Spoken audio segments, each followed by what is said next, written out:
Good morning, everybody. I'm very pleased to welcome you here after the summer break that you hopefully all were able to enjoy despite the Corona situation. We are pleased that we have almost 500 registrations for this interesting topic today, and our ambition is to give an overview about the current regulation of digital assets as it is unfolding across the EU. And we also want to span from the financial sector, where regulation is, of course, already in place, at least partially, but also talk about industrial tokenization and what we need to take into account there, and ending with also discussions around smart contracts. That's also where the idea for this event started when we had a hearing with INATBA, where Riddle&Code is also a member, and the EU Commission, talking about the use of smart contracts in the industrial context, because this will, of course, be the next frontier of regulation after harmonizing the financial side of the digital assets sphere. And that's also why we are very pleased, together with our co-organizers of INATBA, to invite Lukas Repa to talk about the current status. He's a senior policy advisor at the European Commission. He's very much busy these days with interesting European programs. Europe Digital is one of them. EPSI, the European Blockchain Services Infrastructure, is the other. But he's also having tons of meetings, I assume, with the central bank in Frankfurt and other players in the financial markets to assess, not only the status, but also the outlook for regulation in Europe. And he will open this session today with a few words and give us the big picture. And then there will be a fireside chat between Lukas and Marc Tavernet, the Secretary General of INATBA. So we hope this is a very interesting start for today's session. It will also be recorded, so for all of your colleagues that might not be able to join today, it will be available on demand on YouTube, and we will all let you know about this. So without much further ado, handing over to Lukas, which is, of course, very, fellow Austrian. Personally, I'm German, but working for an Austrian company such as Riddle&Code, it's always great to see that people from Vienna are very active in this space. Over to you, Lukas. Thank you. Thank you very much, Sebastian. Thank you for having the European Commission invited and participate. It's my pleasure to speak here today from my little home office in my attic. So I would like to use the next 5-6 minutes perhaps to provide the big picture before we zoom into the details of regulation for tokenization. And I'm glad that Marc Tavernet and other excellent experts are here today. We'll have certainly a lively discussion. So the European Commission has really started its policy for blockchain and distributed ledgers about 5 years ago, when we brought the member state experts and national initiatives on blockchain together under one hood, which is the European Blockchain Partnership. And this European Blockchain Partnership is building, with our support, a European blockchain services infrastructure. So we are not only talking about regulation and policy for blockchain, we are actually also building our own blockchain for the public sector. And on top of this, we also have set up a think tank, the European Observatory and Forum, which has been instrumental in helping us civil servants understand the technology in the first instance, and then later on help us design also the regulatory policies that are now being put forward. So the Observatory, our think tank, the European Blockchain Partnership, as our policy arm, and then the European Blockchain Services Infrastructure, which is really our test bed for blockchain technologies and our way to use the public sector as an accelerator and as an icebreaker for blockchain technology. I will be glad to talk about where we are with these blockchains, but I understand the emphasis of our discussion today is on regulation and on the financial regulation, in particular on crypto assets. So let me try to provide the bigger picture here as well. So at the beginning of our regulatory endeavors for the crypto assets was a situation that we have very detailed financial regulation under the so-called MiFID directive, which affects financial assets, investment instruments essentially. And one of the most difficult questions that arose very quickly for financial regulators about 4 or 5 years ago at the peak of the cryptocurrency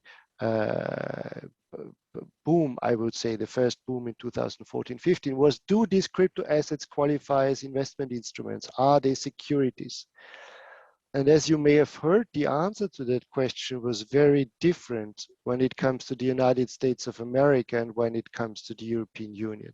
In the United States of America, the Securities and Exchange Commission applied a principle-based case law and applied a very extensive interpretation of what is a security, which essentially made a lot of initial coin offerings and crypto asset offerings a security offering in the United States of America with all consequences it had.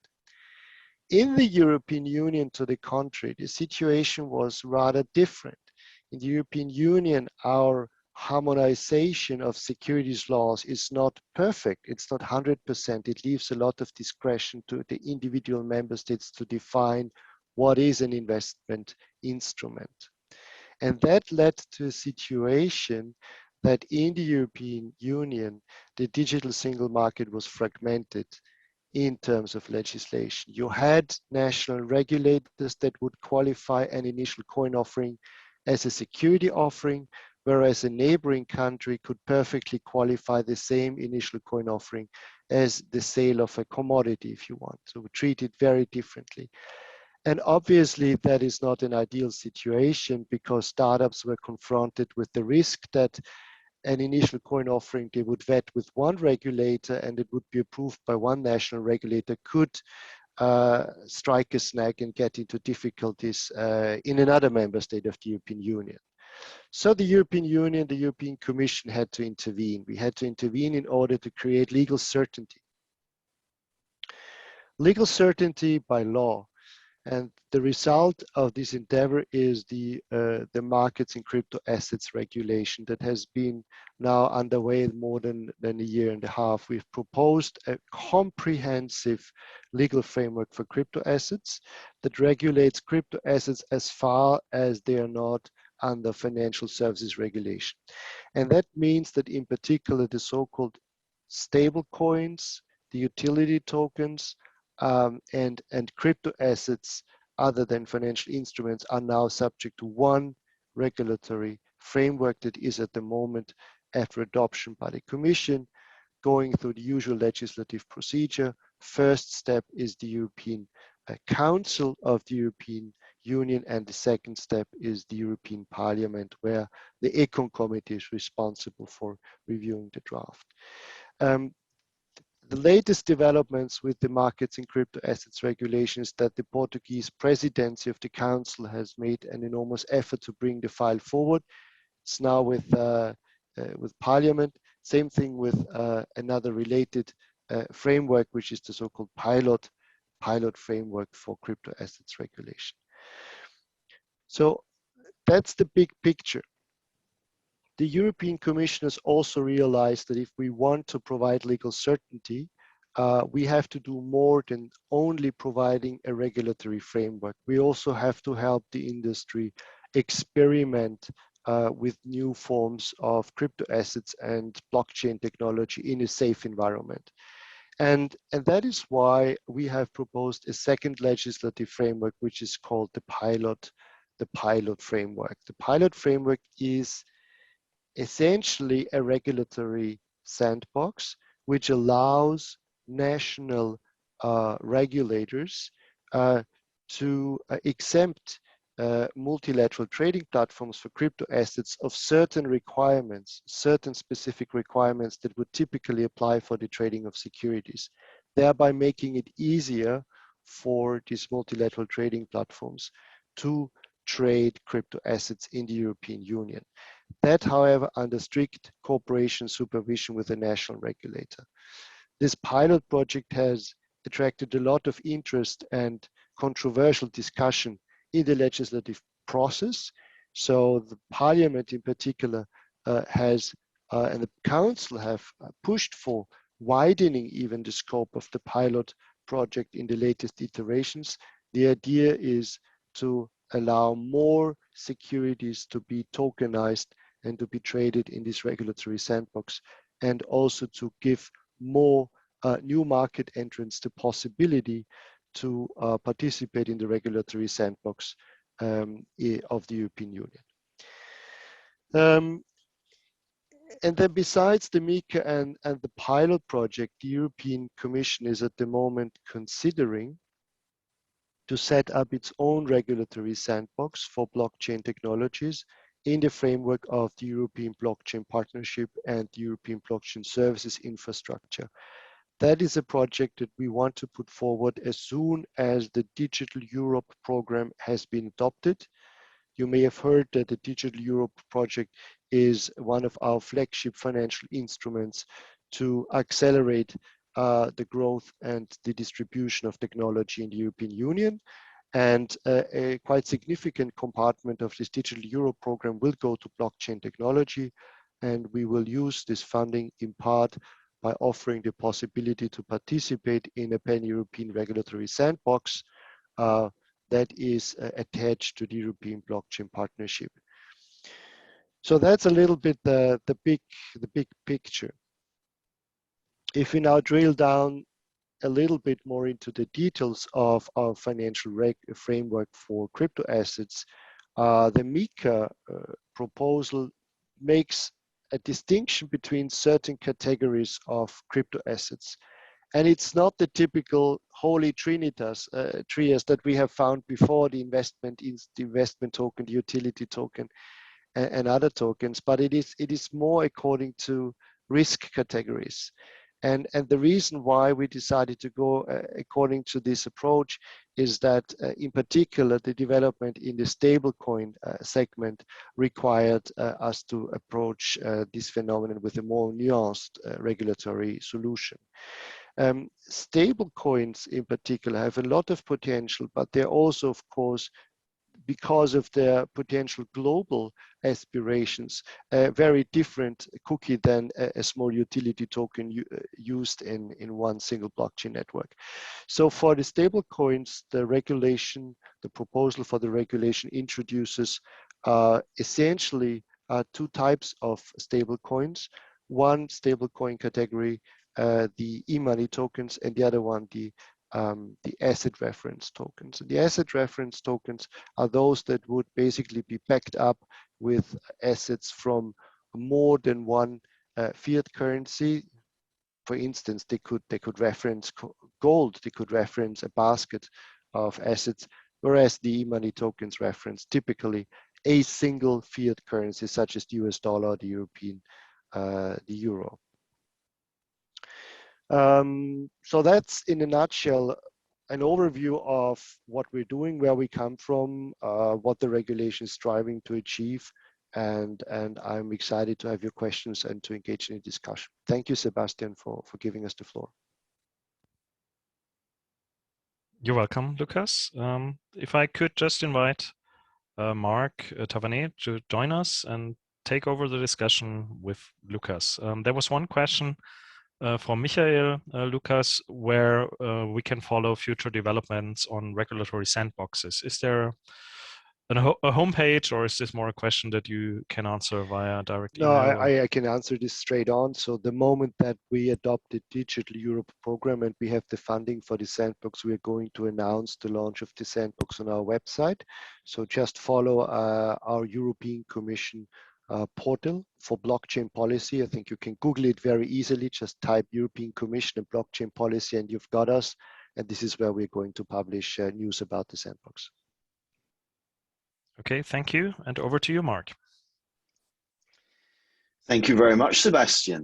And thank you, Lucas. What a wonderful summary. I was frantically making notes here on my side, Lucas, to try and not lose that great summary in the vagueness of my memory fade of an old man. So good morning, everybody. Good afternoon. I'm Mark Taverner, the Executive Director of INATBA. We represent about 170 members, of which Riddle&Code is a very proud member. And we've been working extensively with the European Commission, who I'd like to commend, actually, on the development of policy that relates to blockchain technologies, not just blockchains that represent crypto assets. Specifically, I'd just like to highlight a couple of really positive points about how the European Commission has been developing their strategy. And three notes that I made was, and this is the first one that struck me that I just wanted to highlight. The European Commission is building its own blockchain. Now, just take a moment and think about that when we talk about regulators, because the biggest challenge that we hear from our members and that we see ourselves as INATBA is the lack of education. And as we all know, the best way to educate yourselves about technology is to jump in at the deep end, learn by doing, try and build things, break things, figure out how to put them back together. And what better situation to have than one where the European Commission is building its own blockchain, is overseeing the distribution, the bringing to life of applications that will work on top of that infrastructure. And I'm of course referring to EBSI. So I think in Europe, we all need to hold at the top of our minds the facts that we have some of the best practice approach to regulation, because the Commission has laid out a very clear strategy. Not only are they building their own blockchain and using that as a testbed and an accelerator, but they're creating an ability for the wider market to understand the technology. And we work very closely with the observatory and forum that Lucas referenced, which is the platform that has been chosen by the Commission to help spread that education, to run the surveys, to produce the reports, to solicit evidence from the industry, to bring the industry together and to debate, discuss, and learn on a common journey. And then the final piece is to the European Blockchain Partnership, which is where individual contributors from the member states come together to focus on the developments of this technology with a particular lens being brought to bear around regulation. We as INATBA are very proud to be involved in all three of those pillars of this strategy. But I don't think Sebastian has invited me here today to compliment Lucas, to continually highlight the good work that Lucas and the team at the Commission have been doing. And I don't think Lucas is expecting me all morning to talk about just how great they are. So a few things I'd like to pick up on and to bring into discussion, Lucas, if you don't mind. The first is, I was struck by the waves of technology, and I think that was the phrase you mentioned, referring to the early days of crypto. So it's fair to say we're around about 3 waves into the birth of this technology. The first was the initial crypto boom, so to say, where we measured the size of the industry, perhaps in hundreds of millions of euros. And I was involved in that in the very early stages with a very large Bitcoin miner. We were constantly looking at the size of the market to try and understand when legitimacy would be reached, when the market was large enough to command the attention of the regulators, the established players, and when we could start engaging in what we call mature industry discussions. That didn't really happen when we were measuring the industry at hundreds of millions. We then saw the ICO wave, where we started to measure the size of the industry in single billions, and we were looking at, how much is being raised in each ICO, what's the total value of the ICO market, and we reached a level which was, probably around about, depending on who you listen to, certainly under 10 billion euros. Now we're in the DeFi wave, and suddenly we're measuring the size of the market in tens of billions, and we're not very far away from being into the hundreds of billions. And we're still looking for this moment of legitimacy, this opportunity to come to the table and discuss with the established players, this chance to have a profound impact on how regulation is developed. So the first question, which I'll come back to, Lucas, and this might be just a personal opinion you give, is do we need to wait for a 4th, 5th, and 6th wave? Or are the regulators paying attention to our little industry now and realizing that there is something which is going to happen anyway? The second topic I'd like to have a discussion with you about is on this need for continued education and the regulatory sandbox. So it is true, as Sebastian mentioned, and you mentioned, Lucas, that we've done a lot of work together with many of our members on contributing evidence, contributing discussion, points of view from all of our members and the wider industry on two significant files, MiCA, which I'll come back to, but the pilot regime, which I'd like to start with, and this is my third point. The pilot regime is wonderful in its concept, but is severely lacking in fundamental details in about 3 or 4 areas. Now, I do recognize, Lucas, that the pilot regime is not a file that was the instigation of DG Connect. However, you are the representative of the Commission. So the thoughts I'd like to discuss with you there is how can this opportunity of the pilot regime be seized upon, given it is a file traveling through the Commission, through Parliament, and has the attention of regulators? How can it be turned into something which is actually useful? And I use my words very specifically because the feedback that I've received from our members is that the concept is magnificent, but the execution, frankly, is woefully lacking. And by that, what I mean is, just to be a bit more specific, is we see that the scope is very limited and ideally should be expanded. And by that, what we mean is, at the moment, the scope of the pilot regime really only is there to benefit the established players. If we look at the scope of the tools, of the products that are going to be admitted into the regulatory sandbox, it's really only those that are the existing investment firms and credit institutions that can make the most of this. That excludes immediately the entire DeFi industry, and one would argue the entire blockchain industry, particularly if you take into consideration the sheer lack of technology neutrality that is currently reflected in the pilot regime, whereby public blockchains are entirely excluded, or there is a risk that public blockchains will be entirely excluded. So we think that the scope is limited and should be expanded. We also think that the thresholds and the range of eligible securities is not representative of what's really going on in the market. You know, we see that the limit at the moment is placed at a cap of 200 million euros, or was, at least in the first reading of the file. We think that that limit should be increased to at least 500 million euros and should be extended to include bonds, and realize that there should be a reflection of the total market value of shares and bonds, so that we can have a sandbox which is truly more reflective of the real world operating models. And I also bring back the point I mentioned earlier, that we think at the moment the pilot regime presents an uneven playing field, because it's rather like saying, if we draw a parallel with the telecoms industry, it's rather like saying the telecoms industry across Europe is open to any new market entrant who wants to come. But first, you need to lay copper in the ground from the exchange to every house on every street that you want to service. And when you've done that, we'll then let you have a digital over-air license if you want it. So the fact that the pilot regime is currently restricted, or is in largely part favoring those institutions which are already accredited, and puts a requirement on new market entrants to gain accreditation first before they can access the sandbox, we think presents a little bit of an uneven playing field.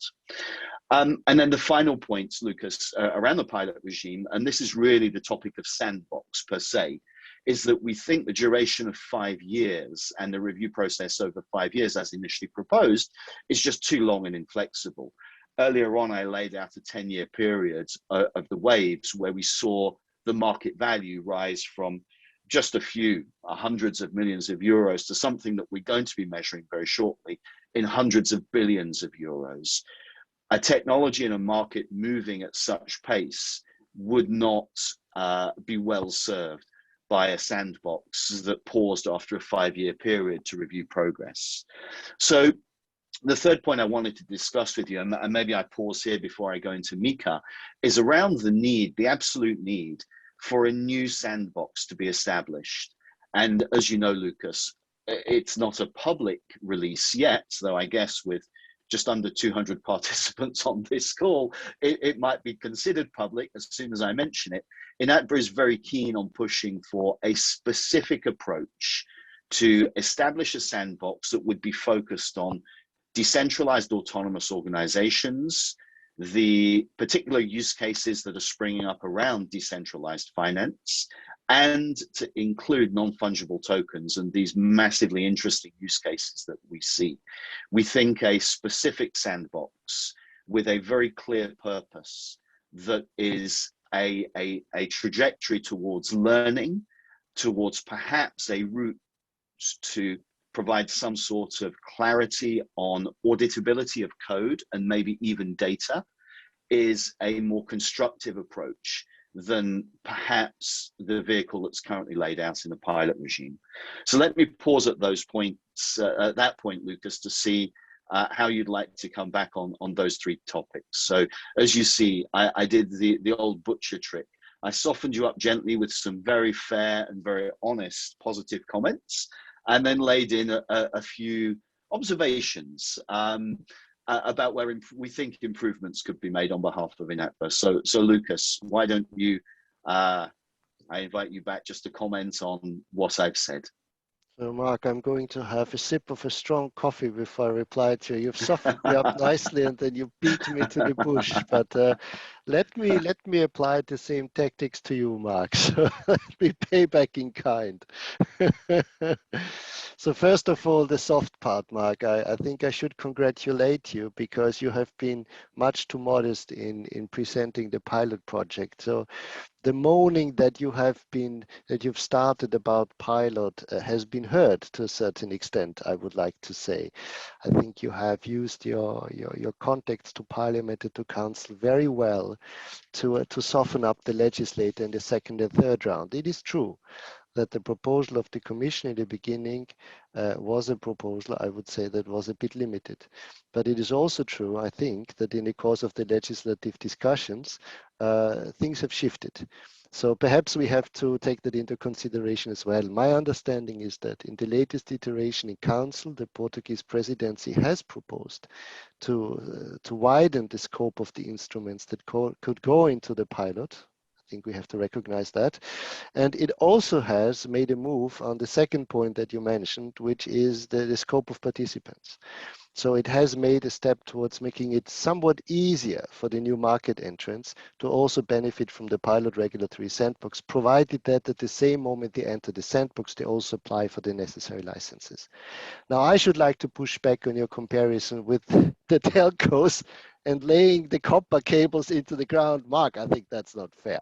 I think, honestly, if you have to apply for a license, if you want to enter a sandbox, it's not that you have to lay copper in the ground. We're really talking about two different things here.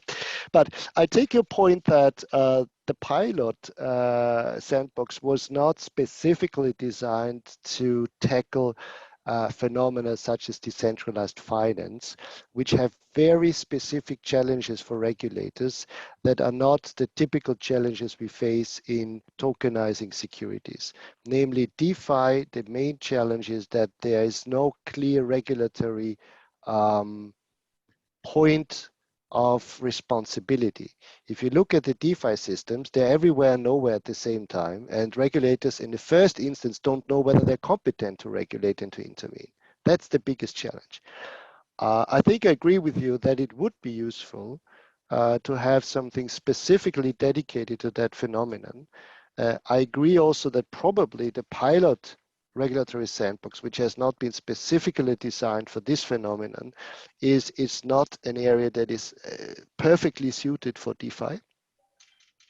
And I would like to say this: the pilot regulatory sandbox is unique in the sense that if you compare it to the sandboxes that we find in other jurisdictions, such as in the Anglo-American world, in particular in Great Britain or in Singapore, the sandboxes there do not give the regulator the possibility to lift certain regulatory requirements. There are factual cooperations between a regulator and the startup, where the regulator explains to the startup the legislation, accompanies them in the first months and years of their existence, helps them to comply, but they're not lifting any requirements. So what the European Union has actually proposed is unique worldwide. We are not only encouraging the regulators to work with the blockchain industry, we are giving them the possibility to lift certain requirements under the existing European secondary legislation when it comes to central clearing, settlement, and trading. So in pushing back on your kiss, slap, kiss talk, I would like to underline that the Commission actually has done here something quite courageous. We have actually encouraged the regulators to lift requirements. So that's a little bit of a pushback on pilot, but I think I hear what you say, and I like your idea of encouraging a specific regulatory sandbox for DeFi and for non-fungible tokens. We will have to see whether what we will do under the Digital Euro program could be suitable for this. It's an interesting suggestion. For non-fungible tokens, and you will come to Mika in a moment, you know that they are at the moment outscoped of the Mika. So that would mean that it is not about interpreting the Mika, it's about interpreting generally all other legislation that could apply to the sale of non-fungible tokens, including consumer protection rules, which are completely different cookie. And when it comes to the decentralized DeFi, I think we have to think together how to find the regulatory access points that can be clearly identified and then build a regulatory framework around it to provide legal certainty. Interesting, Lucas. Thank you for your comments. My mind is drawn to the topic that Sebastian mentioned during his introduction on smart contracts, because so much of regulation is intertwined, given we're talking about technology, with so many different areas, right? So DeFi can't exist without smart contracts. Smart contracts can't exist unless we have trust in the data and trust in the code.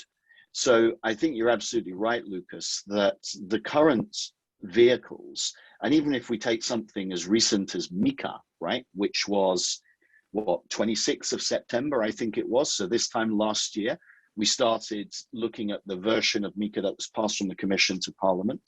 So it's still quite recent, but we're finding that wanting at the moment in certain areas because we've learnt more about this industry.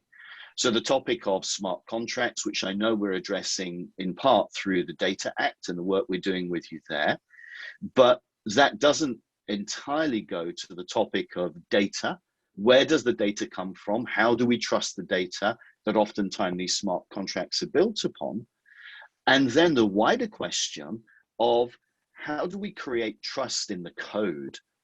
Because we as the industry, when we talk about blockchain and in particular DeFi and the applications being built on DeFi, heralds the fact that we can now negate the need to trust individuals and have individuals controlling a central function because we can codify it. Well, how do we have trust in the code? Is there a rule for a regulator, for example, to audit protocols, to audit code? And would that be a form of licensing? I just wonder what your thoughts on those very wide topics are, if indeed you personally or the Commission have developed any thinking on that, because finally, from INATBA's perspective, we think these topics could form part of this sandbox and this learning journey that we go on together. Very good. So smart contracts have been a point of attention for us already for 2 years. I think we studied them with 2 in-depth studies. One has been published and the other one will be published in the next week or in 2 weeks. There are 2 big groups of questions around smart contracts. The first ones are technical questions, and you refer to them. Can we trust the code? Is the code really replicating what it should do, or is it doing something completely different? The black box problem. The second one is a whole load of civil law questions that are related to it. When does code turn into a legally binding agreement? When can we say that even without any prose contract, the code itself, the smart contract, could constitute a legally binding agreement? That's a very tricky legal question. So on both ends, we are thinking, we are listening to the industry, and I would like to play the ball back in a way. I mean, what would you think is the ideal scenario? We have possibilities, you know, to standardize. We have standard setting bodies. The European Commission is represented at ISO TC307, at ETSI, at SENS and ELEC, with very good contacts to IEEE. Their standardization efforts for smart contracts are progressing. Would you think that these standardization efforts on smart contracts as they are progressing today are sufficiently mature? Is there a role for the Commission to play to accelerate them, to coordinate them? Is there a role for INATBA to play to advance the standardization of smart contracts so that people can trust the code? Or do we first need to adopt a law that says every standard smart contract has to be standardized according to the following essential requirements, and here's the law? So what would the industry say to that? Are we ready to standardize smart contracts, or is it too mature? It's a great point. I see Sebastian would like us to wrap up, so maybe I could answer your question very briefly by saying this is a fascinating topic, maybe to end this particular part of the conference on, because finally we're talking about how a regulator in the Commission can make use of the technology to apply regulation, to bring some security to consumers, and to create market stability. And that, as you know, Lucas, is a drum that I've been banging for a very long time, which is that at least part of the solution could lie within the technology itself. So finding a way to audit the code, to give confidence in the code, to ensure that the technology itself, perhaps, is part of the regulatory process, is something that I know a lot of our members have been suggesting would be a very logical step. And I hope that by setting up some sort of sandbox and continuing to drive that approach with the support of the Commission, our valuable members such as Riddle&Code and Sebastian, we can finally show people that the technology has some of the solutions within it, as well as providing great opportunity. So Sebastian, I know you'd like us to wrap up. My apologies, I've gone 1 minute over at the time that you asked me to stick to. But Lucas, thank you. Thank you for letting me play the good cop, bad cop, all in one voice. And Sebastian, I know you would like to move on with the rest of the session. Thanks a lot, Mark and Lucas. This was a very interesting chat. And of course, we all realized, you know, we could go on for hours, but we promise it will not be the last webinar that we set up. And I promise, especially to the two of you, we'll be back. Maybe let's, you know, give it another year and see where Mika has taken us and which kind of sandbox environments we've been creating as part of the you know, group of companies that is currently working on upgrading EPSI. We at Riddle&Code are of course also looking forward to it, and we think, you know, there's both room for you know, a bottom-up architectural plan, but also, you know, the cross-industry and industry lobbying level of looking at sandboxes and how we can bring things together. So thanks very much for this overview about the status quo of regulation and the bigger picture. And I would like now to hand over to another driver of the European discussion, Robert Kopic. He's the Secretary General of Blockchain for Europe. And I'd like him to run the next panel, which is focusing on the impact of the current status of regulation on the German-speaking markets, especially, and with a focus on the financial institution. So Robert, stage is yours. Thanks, Sebastian, and thanks for having us. Glad to be here, and I'm seeing already that Mark is doing a great job pushing the Commission very hard. So if Lucas has to take an extra sip of coffee, everybody that knows him knows it's getting tough now. So well done. To move on to the next panel, sorry, I would like to introduce our distinguished panelists today. So we have a who is who of the legal industry in the DACH region today. So without any particular order or ranking, I would like to introduce you to Thomas Nägele, who's the attorney at law at Nägele, Raphael Thoman, who is associate partner at Brandl Talos, Jennifer Zellweger, she's the head of strategic initiatives at Signum Bank, and last but not least, Ali Reza Ziadat, who's a partner at INATBA. Thanks, guys, for being with us today.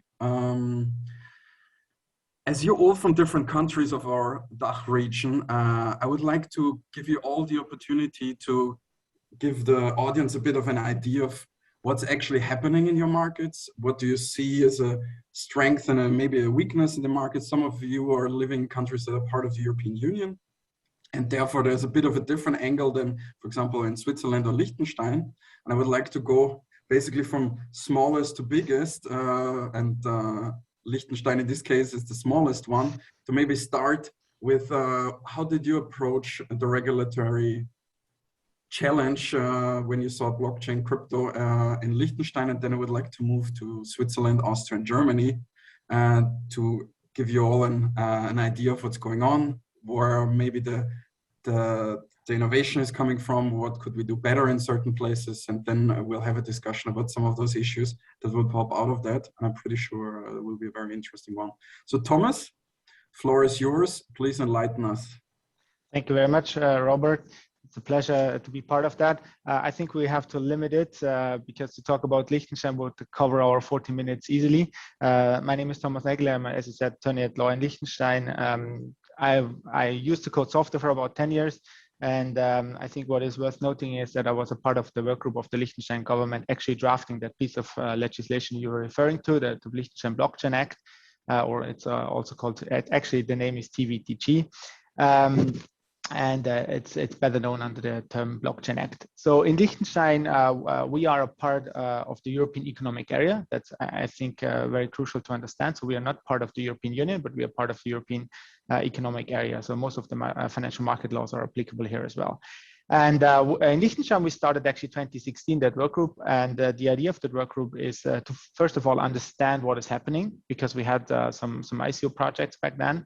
To understand what is happening, and if regulation is needed, and if yes, how, like which way and how we actually can answer these questions we have. And in the end, the idea was to provide legal certainty for the entrepreneurs. That's on the one hand, and on the other hand, for sure, the idea was also to address issues like investor protections and a lot of other questions. And what is really different from a lot of other approaches I saw so far is that it is a very, very comprehensive approach. We heard in the last talk that, for example, the civil law questions are not addressed in jurisdictions yet, or at least that I'm not aware of such a comprehensive approach. And Liechtenstein started from scratch and said, okay, if we really want to understand the technology and what's so beneficial, we came to the conclusion that a new regulatory approach is needed. And Liechtenstein ended up with this piece of legislation, as I said, in the center. We call that token container model, where a token can actually represent any right. And based on that concept, you can build up what we call token economy. And this is to provide the legal framework for the token economy, which answers a lot of questions, which we'll actually cover. We would have to talk hours about that, but it also covers civil law aspects. It deals with supervisory aspects. It deals with a lot of other regulatory aspects. For sure, money laundering, KYC, and AML is covered. So it's a very, very comprehensive piece of legislation. We have that in force now since 1st of January. We have a lot of like requests back. We started 1st of January 2020. Now we have a lot of requests for companies who want to actually start to operate out of Liechtenstein. Not only exchanges, but they are actually the ones who are interested to operate out of Europe, and they check which jurisdictions actually offer license or registrations and provide legal clarity how to operate their business. But we have 11 other service providers, which you can actually register in Liechtenstein, and most of the attraction or most of the interest is actually in this area. But and I will stop there. For example, we also heard about NFTs. NFTs is something we discussed quite like in the beginning, and it's also like it's nothing special for us. It falls under our legislation as well. So I will stop here. Sorry, I don't want to take too much time, so we have a good discussion afterwards. Thanks, Thomas. I think there's a lot to follow up on, which is very interesting. And Jennifer, you're sitting in Switzerland. Could you maybe elaborate a bit about how the Swiss government tried to solve, the mystery of crypto? Well, Switzerland took a bit of a different approach from Liechtenstein. Basically, what we decided is that there didn't need to be one all-encompassing law, but instead 10 existing laws were amended earlier this year. Basically, the thought was that the technology is ever and fast developing, and basically we wouldn't be able to keep up, and there was no need for a fundamental change. And already kind of with the existing law, there was enough flexibility to just have targeted amendments. Then there was also a lot of pushback whether there should be regulations or making Switzerland an attractive place for DLT and blockchain projects if there should be no regulation at all. But in the end, to save or protect the reputation of Switzerland and its financial marketplace, these targeted laws were put into place. In true Swiss fashion, Switzerland shows a technology neutral approach where the technologies aren't specifically named, but more its characteristics, which would also justify the same treatment as certificates and securities. The government is always in exchange with the industry to kind of watch out for the changes and also see how it can deal with those new developments. Now, what Switzerland did was create a blanket framework which had the objective of increasing legal certainty in civil law with regard to the transfer of rights via a manipulation-safe electronic register, also insolvency law questions with regard to segregation of crypto-based assets in case of bankruptcy, and also creating a new authorization type for blockchain-based financial market infrastructures. Now, the big change that came into place is with regards to the certificates law. Switzerland decided to place distributed ledgers, which based on the will of many users reflect the rights and makes them tradable within the certificates law. So the objective was to create a secure legal basis for the trading of rights through electronic registers. Now, this only pertains to tokens which represent a legal position, such as claims, memberships, rights in rem. And as a result, these new so-called ledger-based securities were created, which are then recorded in this securities ledgers. And if they meet all the regulatory requirements, they then have the function of kind of safeguarding the transfer function, that you have the guarantee that those rights are also transferred if they're transferred on the distributed ledger. Also the proof of entitlement, which is also visible, and also the protection of the transactions, that the parties may rely on such rights and entitlements. And then lastly, as I mentioned, there's also a new financial market infrastructure type for crypto-based assets, which is a new trading venue, allows retail clients to participate, and focuses on the DLT securities, but also other digital assets such as payment tokens and utility tokens. So we're quite at the beginning here. All part of the amendments came into place in February with regard to the civil law.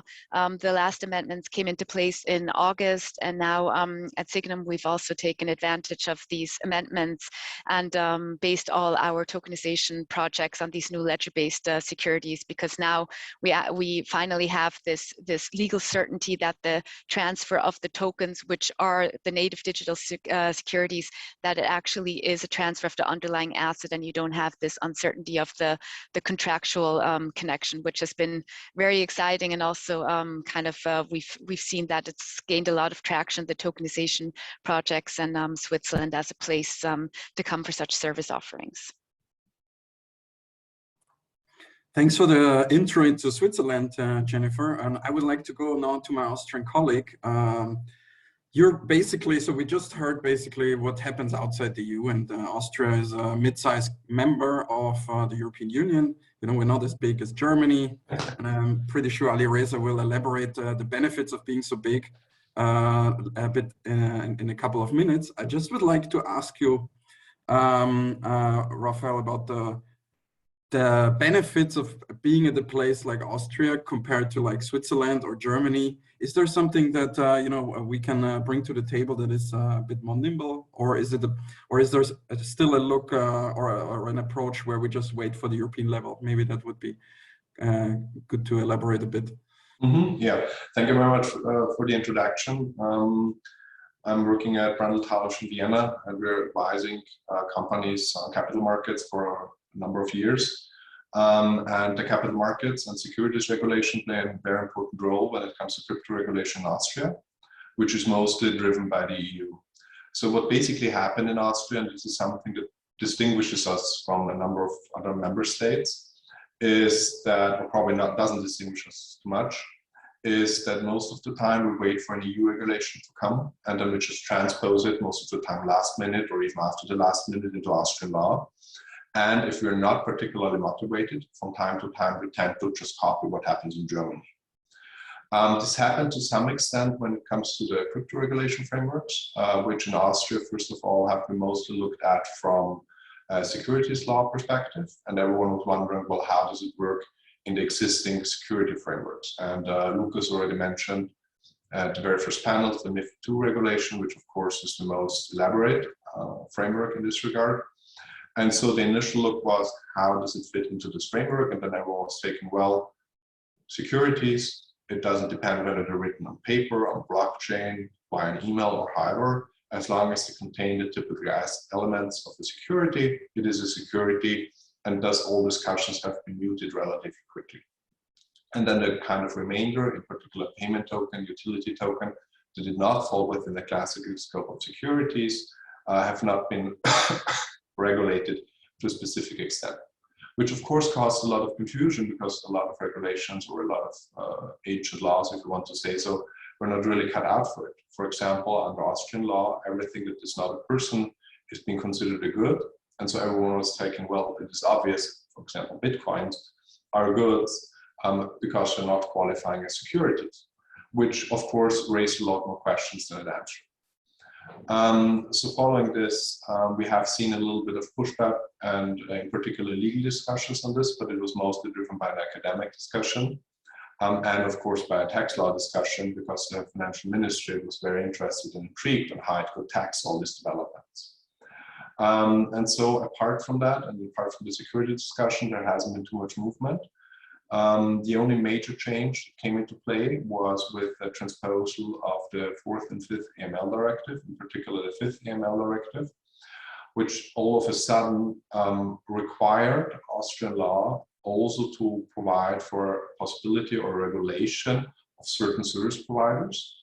But then this regulation, sorry, was mostly looked at from an AML perspective. So now we have a number of service providers, but they're only being regulated out of an AML perspective, which again does not give too much comfort and only provides for a rather limited amount of regulation. At the same time, and nevertheless, and this is probably something that comes as a surprise, Austria has been pushing forward and has had some kind of first applications where we have been quicker than other member states. For example, the first prospectus that was issued for a token, for a security token, happened in Austria already in 2000, if I recall correctly, at the end of 2017, beginning of 2018.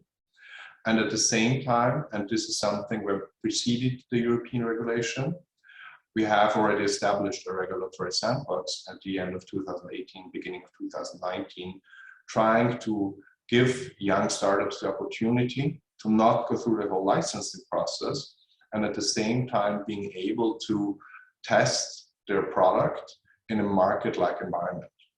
Now this sounded as a very good idea to start. But there was a lot of pushback, in particular from consumer protection agencies, which said this is an approach that should not be taken.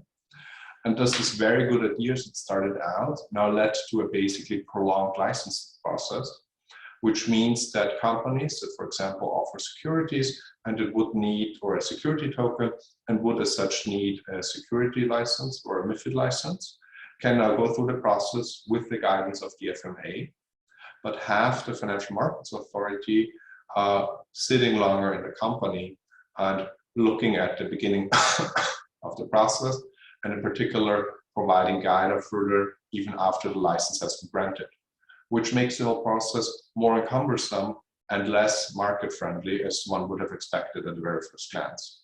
So we'll see how this development will proceed, in particular now with what is happening on an EU basis.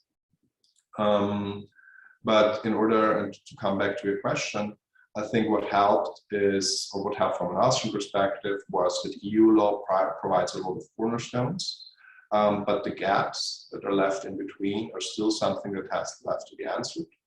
And where, as long as the BaFin in Germany has provided any conclusive arguments or ideas, most of the times we will have to, or the market participants will try to have to figure out solutions to regulatory challenges themselves.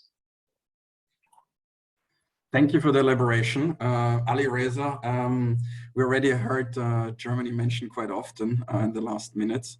So I would like to ask you to give an overview about Germany's position on regulation towards crypto assets and everything that's linked to it. And maybe also if you could elaborate, because you're not only drivers, obviously, at the EU level, but also globally. But particularly in Europe, the voice of Germany is immensely strong. What are the drivers in Germany to push for certain types of regulation? Because when we listen to Switzerland and Liechtenstein, there are certain differences, and it would be, I think, interesting also for the audience to know is like, why does Germany and therefore also Europe does the regulation of crypto assets or blockchain applications, at least to a certain extent, a bit different, and sometimes maybe a bit more stricter than other places? Thank you, Robert. Good morning, ladies and gentlemen. I'm very pleased to be here today, and thanks to Riddle&Code for organizing this great event.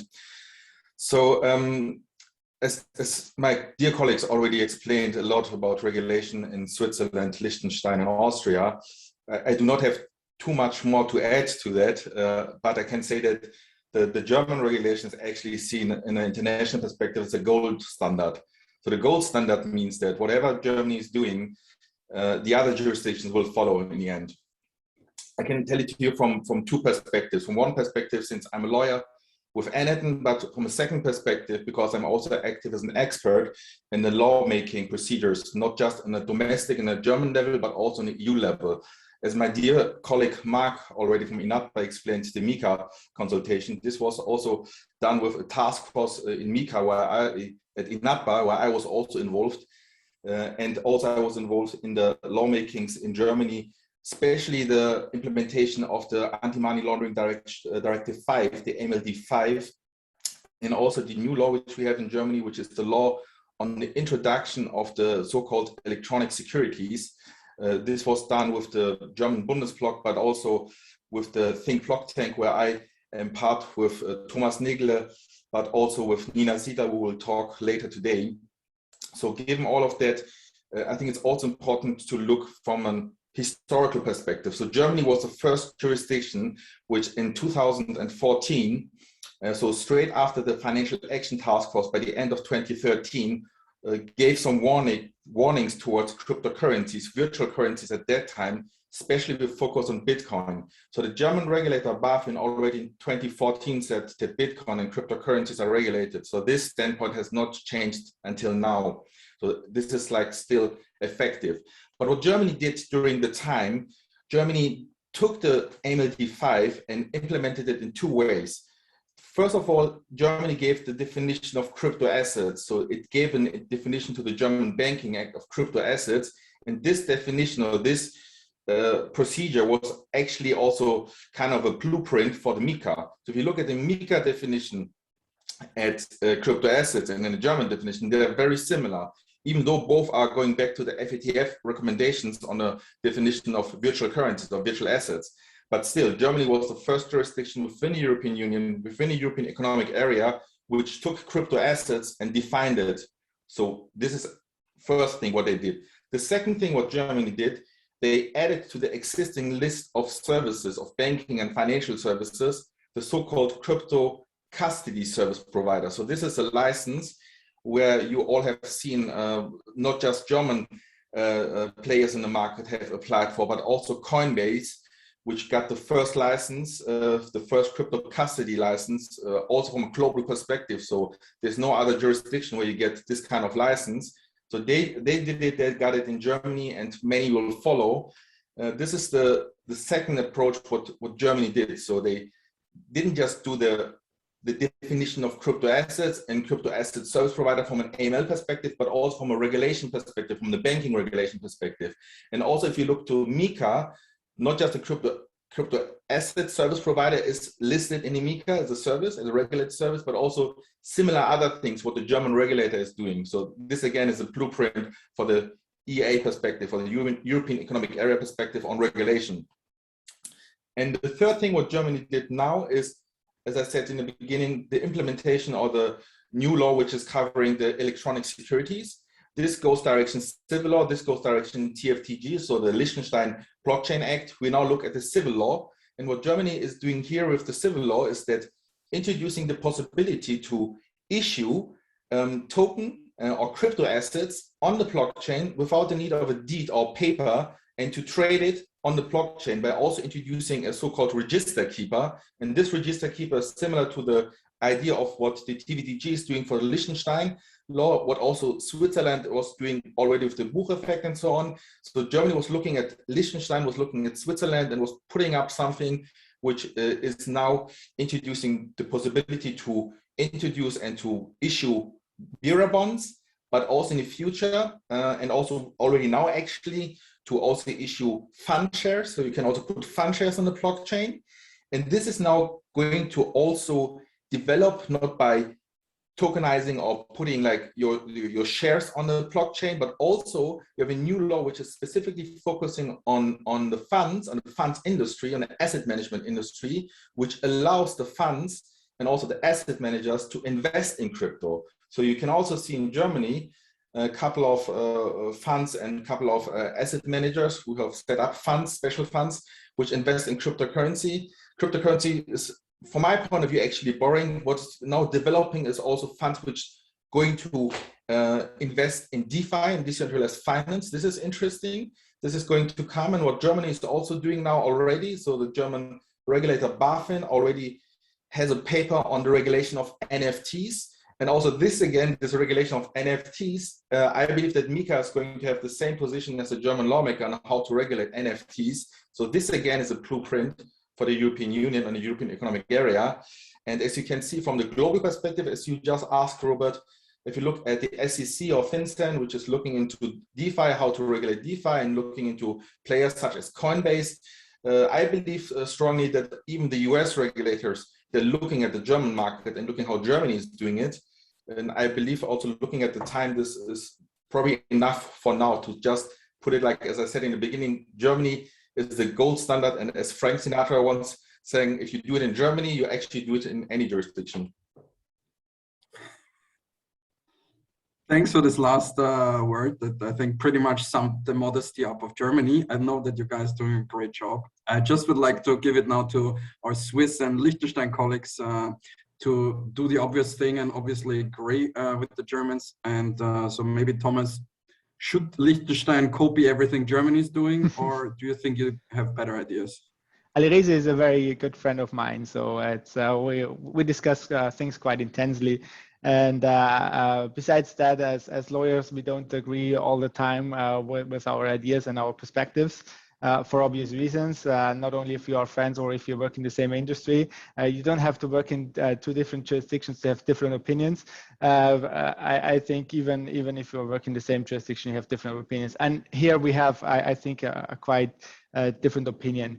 But I think every approach, and be it in Switzerland, Germany, Liechtenstein, Austria, wherever, even if you don't do anything, is actually valuable for the industry, because you learn, because even if you decide not to regulate it, you do something, you make a decision.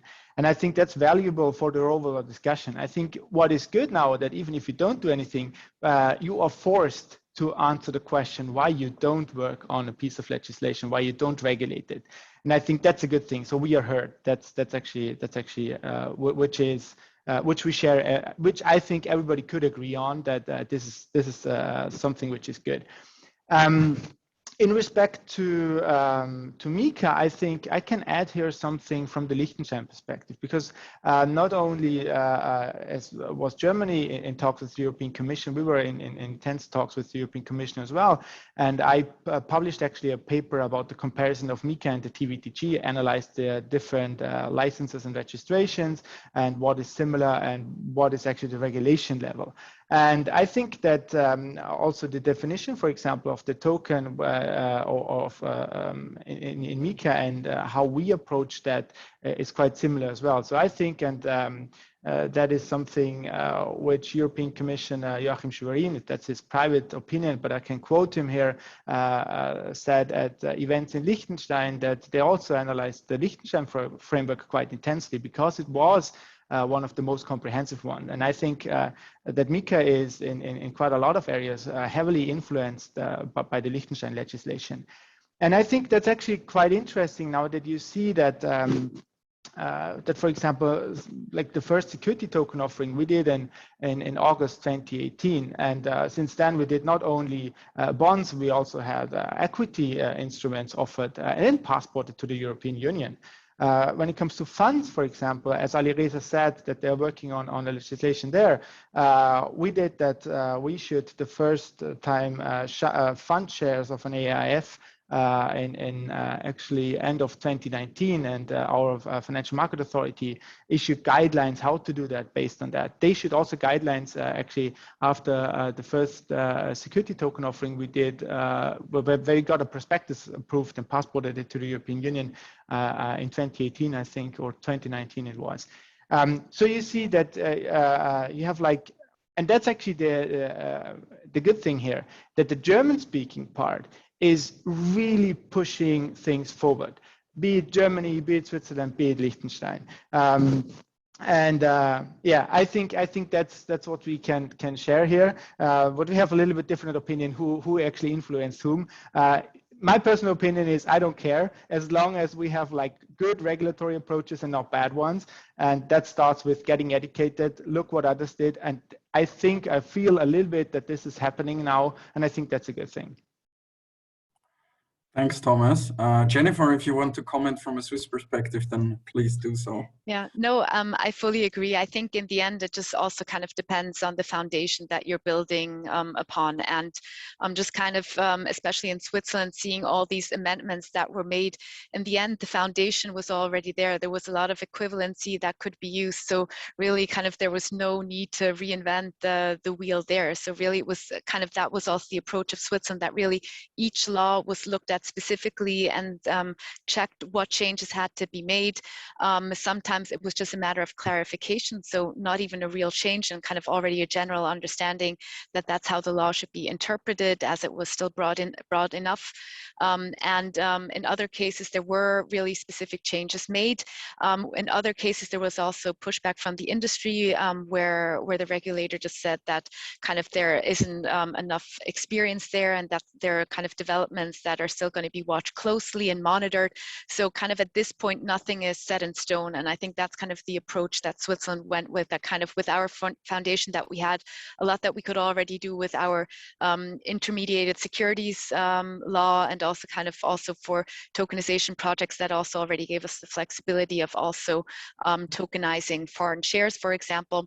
And now we've just kind of added these new categories and kind of just described described them, and kind of also left it open enough for all developments to come. But at this point, Switzerland is also clearly stating that it's open, and it's also very aware that that things are changing very fast, and it has to be monitored very closely, and further changes may and probably will be necessary down the road.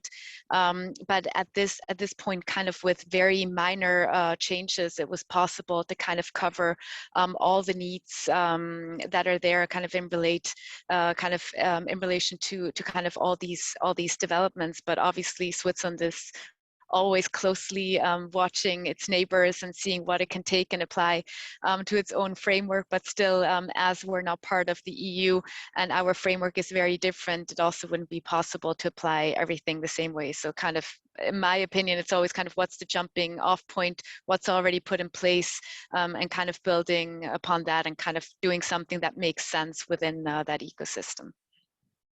Thanks, Jennifer.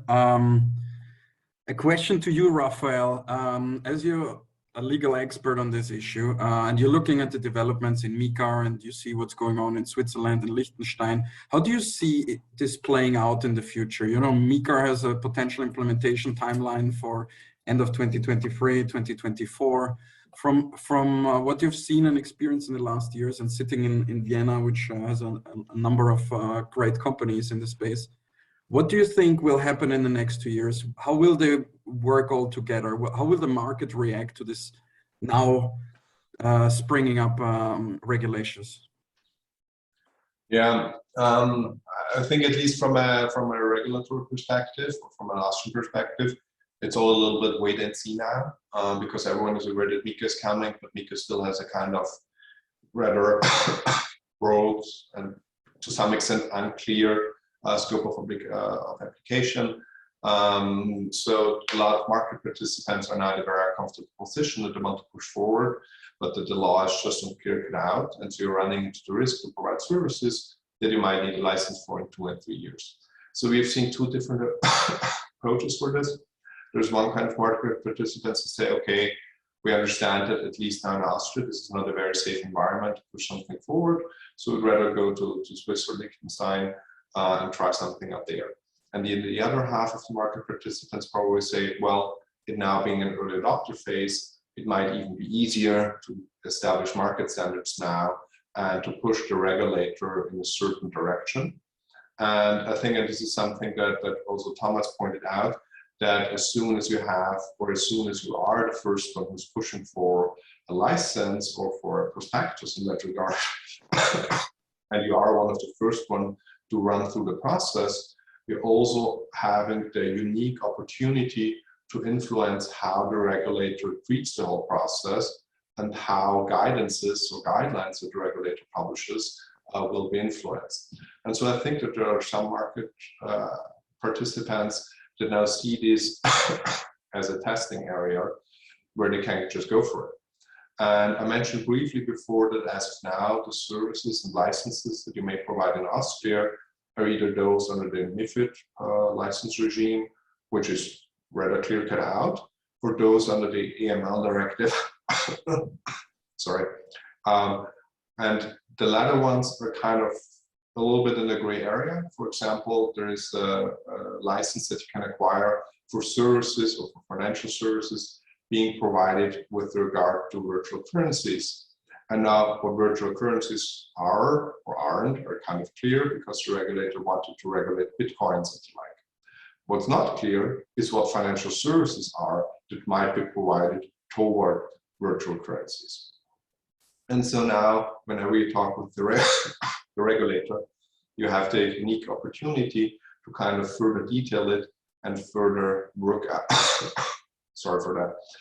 It's not COVID. I can reassure everyone, but yeah. And so you have now the unique opportunity to kind of assist the regulator in detailing it, what it should be or shouldn't be. And as long as you bring good arguments, you have the opportunity to make your stamp here and to influence it. And thus, while MiCA will come, and MiCA will bring with it a lot of changes, being an early adopter here might give companies the unique edge to influence the whole market at a very early stage and just drive developments very far in the future. Thanks, Raphael. I'm very glad it's not COVID. As we unfortunately have... Me too. Very good. As we unfortunately have come to an end, I would like to ask everybody for a very short answer to a hopefully good question. You know, we basically just covered in a nutshell the DACH region. What if you're, imagine you were sitting together with a company that looks at this place, 100 million people, exciting place, a lot of innovation going on, and they want to come here.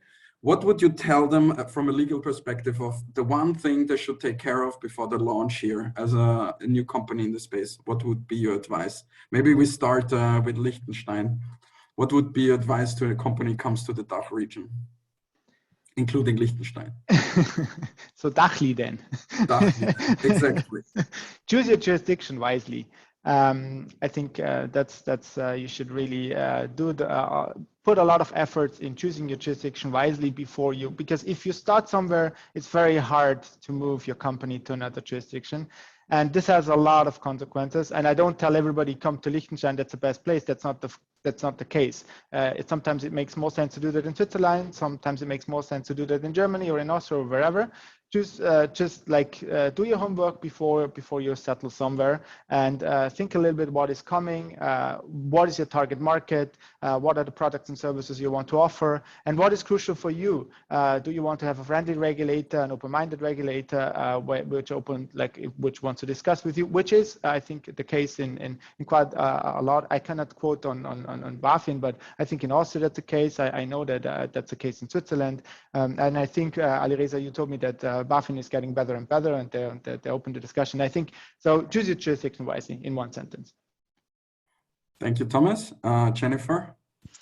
Yeah, I can only concur. I think in the end, it really depends on kind of the services you want to offer, and kind of being able to reconcile that with the jurisdiction, and kind of what the regulatory landscape is that makes the most sense. Because I don't think that it's also necessarily kind of the place that has the least regulation, because I think kind of I think more and more I'm also seeing that people are also seeing the value of kind of being duly regulated, and kind of being able to go out into the market and kind of show there is certainty, and that they've been thoroughly vetted, and they're adhering to certain standards. So I think there are a lot of considerations to be made depending on the respective business model. Thanks, Jennifer. Raphael, with your last I can fully agree, and I think, and this is the point that you probably reached, it's not only look at the jurisdiction you're trying or make your consideration which jurisdiction is the best, also from a tax perspective, but also think really about the regulator you want to work with, because whether the regulator really can, if you want to make your life very easy and be an understanding partner in your registration process and being a licensed entity, or it can make your life very hard. And so I think assessing the regulator as well as the legal environment, in particular in light of all the upcoming changes, might be one of the core issues to think about. Thanks, Raphael. And last but not least, Alireza. I would actually tell them the same, which I'm telling my clients since 2014. Most of those exchanges, which you all know of, but which names I'm not calling now. But you should look at the strategic perspective. You should look at what is happening in the next years, where do you want to stay for the next years, where's your target market, what do you want to make use of, and you should not limit yourself to say, okay, I'm going to Liechtenstein, or I'm going to Germany, or I'm going to Switzerland. You can make use of lots of possibilities. You can choose your jurisdiction, but also your market and your services in a way so you're not just having a quick solution, but a long-lasting strategical solution. And I believe this is very important to make this preparation in advance, and not to do things too quickly and then later on realize that you did something wrong and then try to catch up everything again. And I think this is the best advice or suggestion I can give to anyone internationally looking to enter the European market. On that note, I think we can end our discussions. Thanks for all your time, guys. Great discussion. As you can see, they're all experts. So whenever you want to go to one of those jurisdictions, I'm pretty sure they will be happy to enlighten you even more. And on this note, Sebastian, I think I'll hand over to you again. And I thank my panel. And yeah, if you have any follow-up questions, then I'm pretty sure everybody will be happy to answer them on LinkedIn or any other channels. Cheers, guys. Thanks a lot, Robert. Thanks to all the panelists. And of course, we are happy to collect your questions in the chat box and maybe jump back to some of the points at the end of this webinar in the Q&A session. So without much further ado, I'd like to invite my two fellow fireside chat panelists to the stage now. Jacek Trzymil, he's heading business development, especially in the German-speaking markets for our partner CoinFirm, and also Barbara Halaszek. She's heading regulatory affairs at CoinFirm. And let's use the next 15 minutes to look at the market from a technical and service providers perspective, something we have in common, we as the kind of, infrastructure and stack guys, and you as the application specialists and forensic specialists in the wider sense. And, it's just looking to the political debate in Germany here before the election of the top candidates of the big parties 2 days ago. And even there, BaFin plays a role because of Wirecard, of course, and the scandal that we saw here, not only in Germany, but in Munich, where I live. And we should maybe beat the drum a little bit for blockchain technology, because, something like Wirecard and the way this was unfolding, it might be quite difficult to see something like this again if everything in that sector would be based on blockchain technology. So my first question to you would be, do you see new regulatory regimes and also stricter regulation as a driver for your business and also for the markets getting more mature? Or how do you perceive the European patchwork, at least, that we have, and the waiting time until things like MiCA come into place? Yes, definitely. Thank you, Sebastian, for having us. Yes, we definitely see this as a driver, and thank you for bringing up this example with Wirecard. The changing and shifting regulation in the crypto space definitely helped CoinFirm to become a leading AML provider in the crypto space, specifically in the DACH region, working with the major exchanges, custodians, wallet providers, payment gateways, etc. Before the regulations came into place, it seemed pretty much that the situation was quite similar to what we have seen or had seen before, because it's now changing also in the DeFi space. Mainly, what I mean by that is that the AML KYC requirements used to be in the old days subject to discretion of the existing VASPs at that time. Some of them that entered the field pretty early and were already obliged institutions under the law at that time, such as, for example, Börse Stuttgart, obviously perceived their obligations as valid to comply with the regulations, also in relation to crypto assets.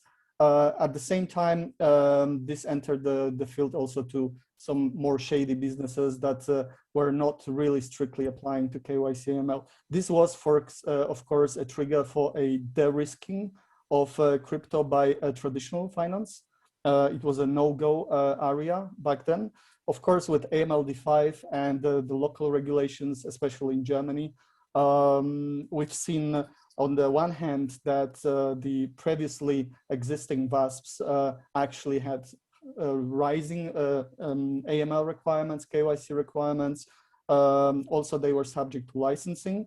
At the same time, this opened also the space to the traditional finance because the equal requirements were set for both the traditional financial institutions as well as for any early stage startups that wanted to enter the crypto space.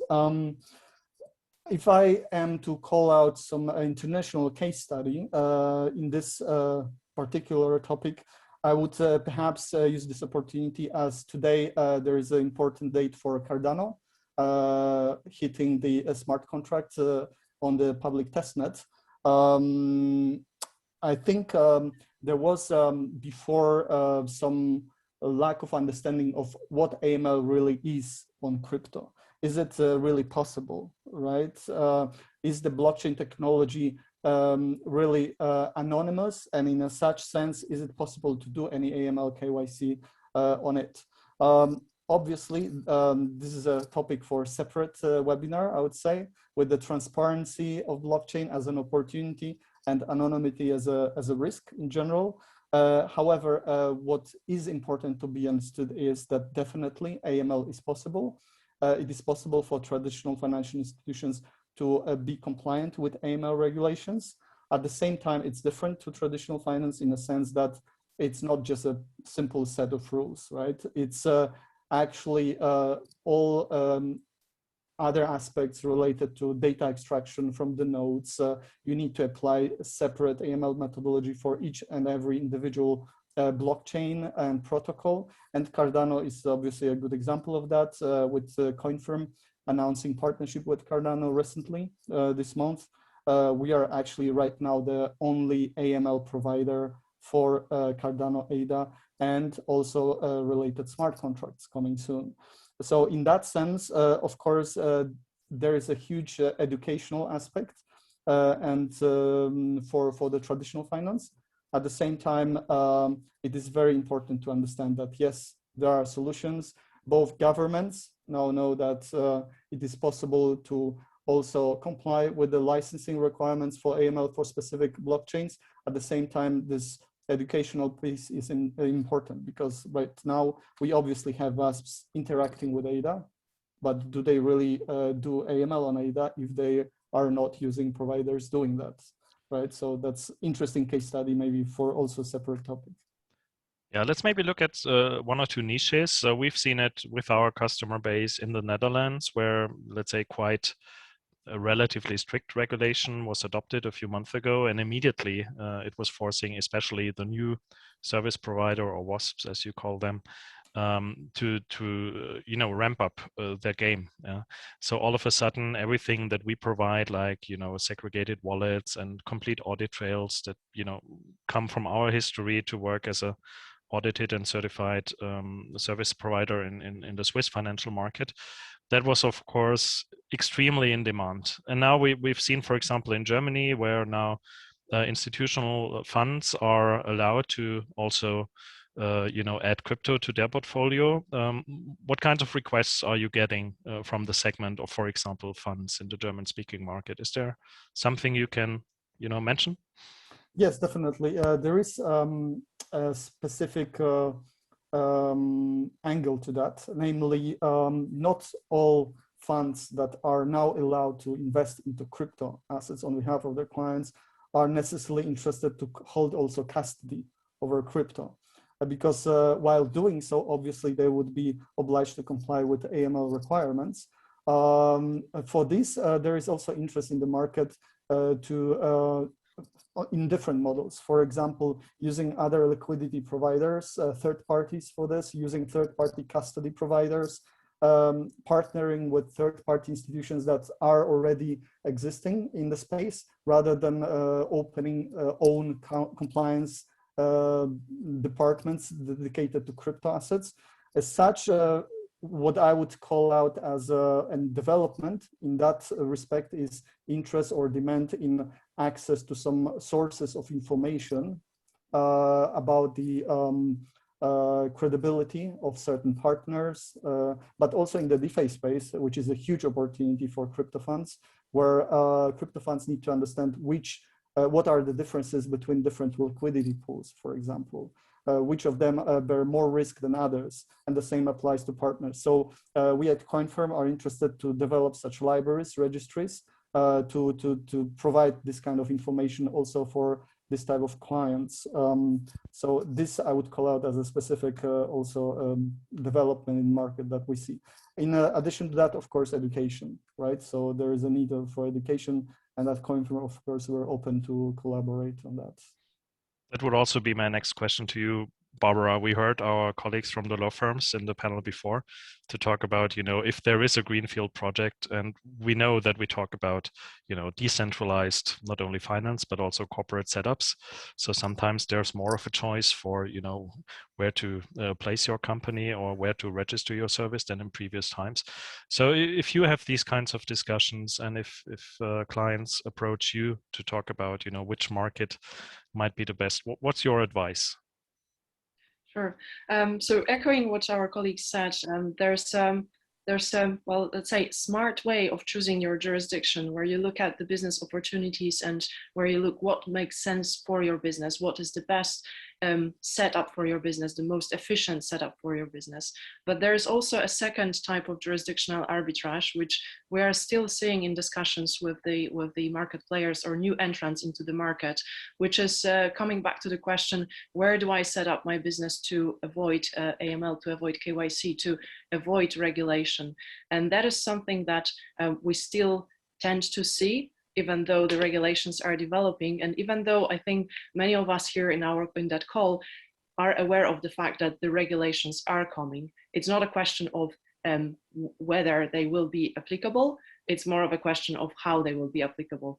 So looking at the jurisdiction, I would not, first of all, I would not look at what jurisdiction has no AML laws or has no regulations for tokenization, rather than I would look at which regulation is most favorable for my business model. The reason for that is, well, looking long term, exactly echoing what our colleagues said, strategic thinking, looking at where your business is going and looking at the risks that choosing a jurisdiction with low AML regulation will bring to you. An example of that is issuing your tokens in a jurisdiction which does not have regulatory framework, legal certainty at the moment. And that step will come into place, that will appear in future. And then at that point, you're running the risk of, well, looking at your client base and, well, looking at the problem after the problem appeared rather than preventing the problem. So in a way, doing the reactive approach rather than being proactive and taking care of your risks before they emerge. And if you're now planning a service and you know that you will launch in, I don't know, 12 to 18 months, for example, a utility token, what's your advice? What should you do in the meantime? How can you get up to speed with, understanding not only existing but upcoming regulatory plans? Sure, that's a very valid point, and we have so many ways at the moment, especially with the globalization network and with the well, internet facilities and associations for blockchains. So first of all, knowledge sharing and networking, making sure that you're staying abreast of anything that is developing in the jurisdiction you're looking at, but also other jurisdictions. The reason for that is, as we've seen before, jurisdictions tend to speak to each other and see what has worked in a different country and try to utilize what has been proven as effective. Therefore, looking at what has been developed in other countries may give you a feeling of which is the direction your country, your jurisdiction may follow in the future as well. And to the previous point about associations and networking, the prominent example of INATBA, of course, there are more associations for blockchain industry where you're open, you can have not only sort of a formal discussion, but also informal discussion with the colleagues in the network to see what others are doing, what is the standard, what are the trends in the industry.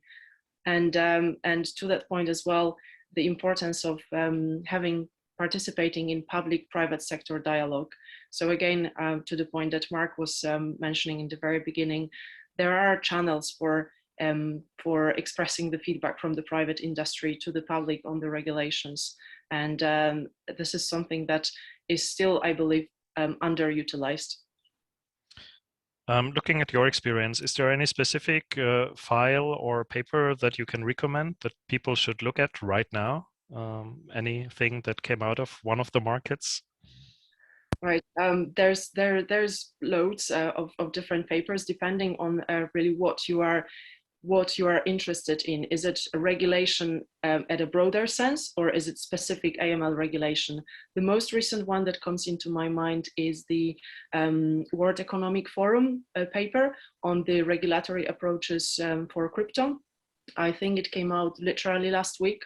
It's a very concise, really a few pages paper talking about different approaches that regulators take to regulating crypto. And also looking at not only the regulatory approaches, but also the benefits and advantages of taking a different, well, a specific regulatory approach. So if anyone is interested, I can share the link later on in the chat and really recommend getting familiar with that. Okay, thanks a lot, Barbara. And maybe last question to you, Jacek. We all know that the crypto market is, developing at a fast pace. DeFi was, just a small little movement until 12, 18 months ago when it really took off.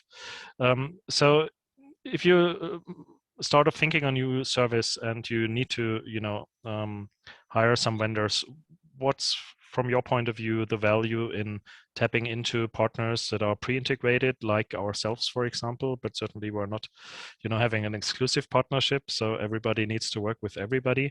But is there room for cherry picking, or are pre-existing, let's say, modules and partnerships to be preferred from your point of view, if you quickly need to set up your backend and get ready for, inspection or AML compliance? Yes, absolutely, Sebastian. With the market now opening up to different types of service providers, including also funds, crypto funds, fund admins, as well as traditional banks, we see that those actors or players in the market try to understand what models are available, because the ultimate goal is simply to make the entry level for the crypto participation as easy and simple, quick, and cost-effective as possible.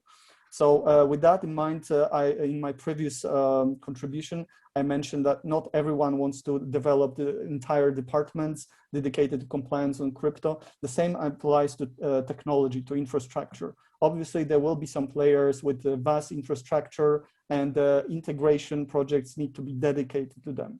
For others, definitely collaboration with third parties, with partners, with integration providers makes absolutely sense, because it's much more scalable. It's simpler, quicker, and more cost effective. You can imagine this in the way also if we consider our partnership indeed with Riddle&Code.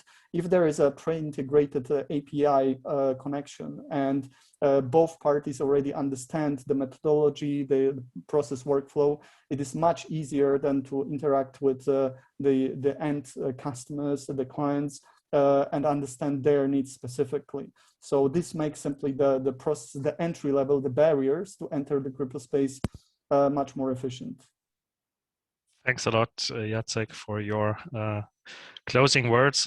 Thanks a lot also to Barbara. I see you already posting some links. So with that, I'd like to hand over to Karl-Michael Henneking, the moderator of the last panel of today.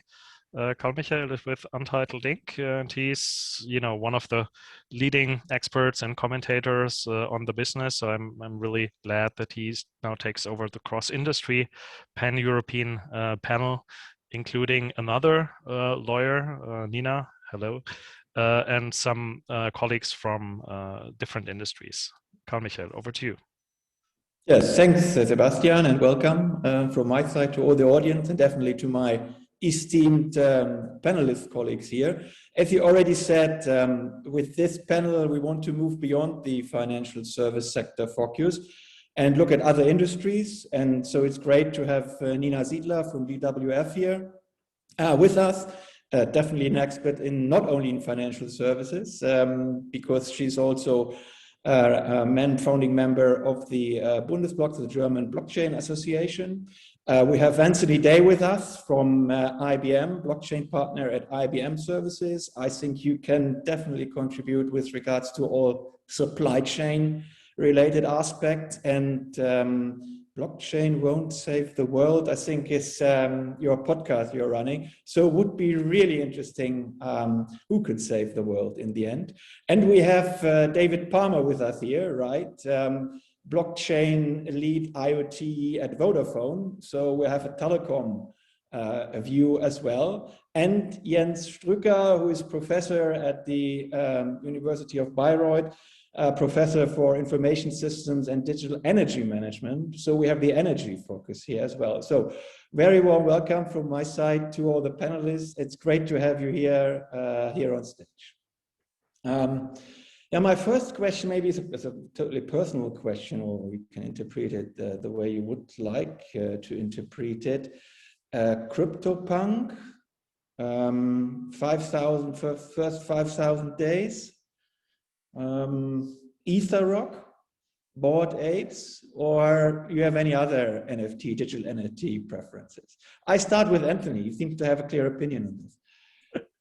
That's a really tough one. What I love is the fact that you've now seen kind of spawns out of kind of from pixelated images of, you know, avatars out to slightly more high fidelity ones to 3D ones, or out into actual real world avatars that you can really use in the metaverse. You know, you've got punks, apes, lizards, pandas, koalas. I'm a big fan of the drop bears just because it kind of harks back to another joke and sort of got some family in Australia who would appreciate it. So if I were to buy an NFT, it would probably be that. My first ever NFT actually was what was it called? Basically, it's kind of a world punk or a global punk. It's a picture of the Irish flag with a kind of pixelated face on the front. I think it's worth about 0.000001 ETH. But as an avatar, it just makes me smile. So that's the one I went for. Okay, David, how about you? I like the block arts, and I like the fact that it's sort of democratizing the ability of artists or new digital artists to take place. I mean, that would be mine. I think NFTs, a really significant, exciting development on blockchain. But that would be mine. Yeah, so I like block arts, and I like the I like a lot of the art coming from there. So I bought a couple of them, hoping they'll go up. Okay, Jens, can you give us an academic perspective? Jens, are you? Hi there. Sorry. First of all, sorry for the delay. Yeah. I was on a phone call. It was very urgent. Sorry for that. Could you repeat the question, please? I'll continue with Nina, but then I'll give the question back to you. So CryptoPunks, Bored Apes, EtherRock, first 5,000 days, what your preferred digital NFT art object? But I'll start with Nina, so you have a second to think about it. I must admit, I don't really have the one favorite one. I'm really in love with the idea that we can now actually build digital twins for things that are not commoditized, because that's actually the way larger group of economic assets that are available in our economic world. So the idea as such is really fascinating, and it's great to have a technology at hand now which can actually link that into the digital world. Okay, Jens, do you have a favorite one? Or you love Bored Apes? My preferred ones. I'm a very conservative. Bored Apes 5809, the one with the golden fleur and this, I think, blue metallic glasses. Yeah? What's your favorite? Maybe I can give a different answer, because I think I'm really dreaming right now of things like how can we combine a kind of NFT, FT thing for the decarbonizing all kinds of assets. So CO2, for instance, if you look to CO2 certificates, I think makes a lot of sense to go with real tokenization on the one side. On the other side, we will need kind of more carbon footprint things there. And so I'm not sure. For me, this is something I'm dreaming of. Carbon punks coming soon. You watch out. Dropping next week. Okay. We'll come back to this question later on in the discussion. But I think your choice of NFTs sometimes or supposedly tells us a lot about, or a little bit about your personality here, I would say. The promise of NFT is obviously that they allow to claim ownership of a digital data or arts objects, and NFTs are minted through smart contracts. And that brings me to my first question, and I'm going to address this to Nina. Code is law, code isn't law. If code isn't law, smart contracts are law. What's all this discussion about smart contracts? What's their legal and regulatory relevance beyond the financial service sector? Yeah, absolutely. We heard Lukas Repa talking about that earlier. Let me just bring that up again. He said, alongside the open technical questions, he framed it nicely as the black box problem. Can we actually trust the code? What is it actually doing? There are open legal questions, mainly surrounding around the question of when does code turn actually into a legally binding agreement.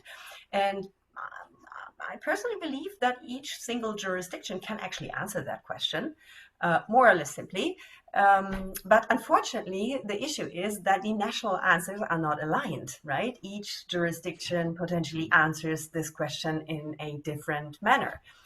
But let me try to getting more deeper into this question.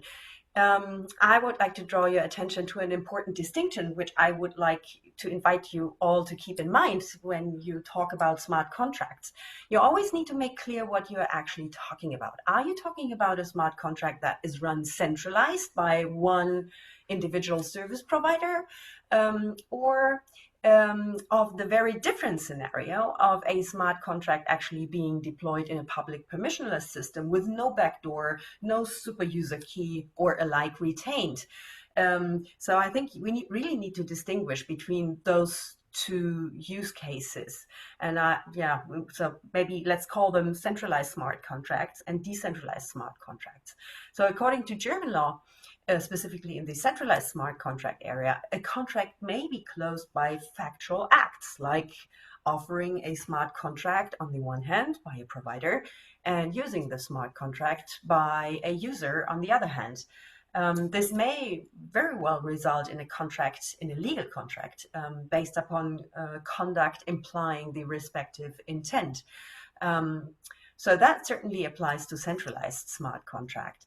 And as a lawyer, I would always recommend to the one using smart contracts for their businesses to go for what we call the dual system. That means having the technical smart contract being accompanied by a proper legal pros contract, construing what the use of the smart contract for the parties involved shall actually mean. So delegating certain legal consequences to the use of the smart contract.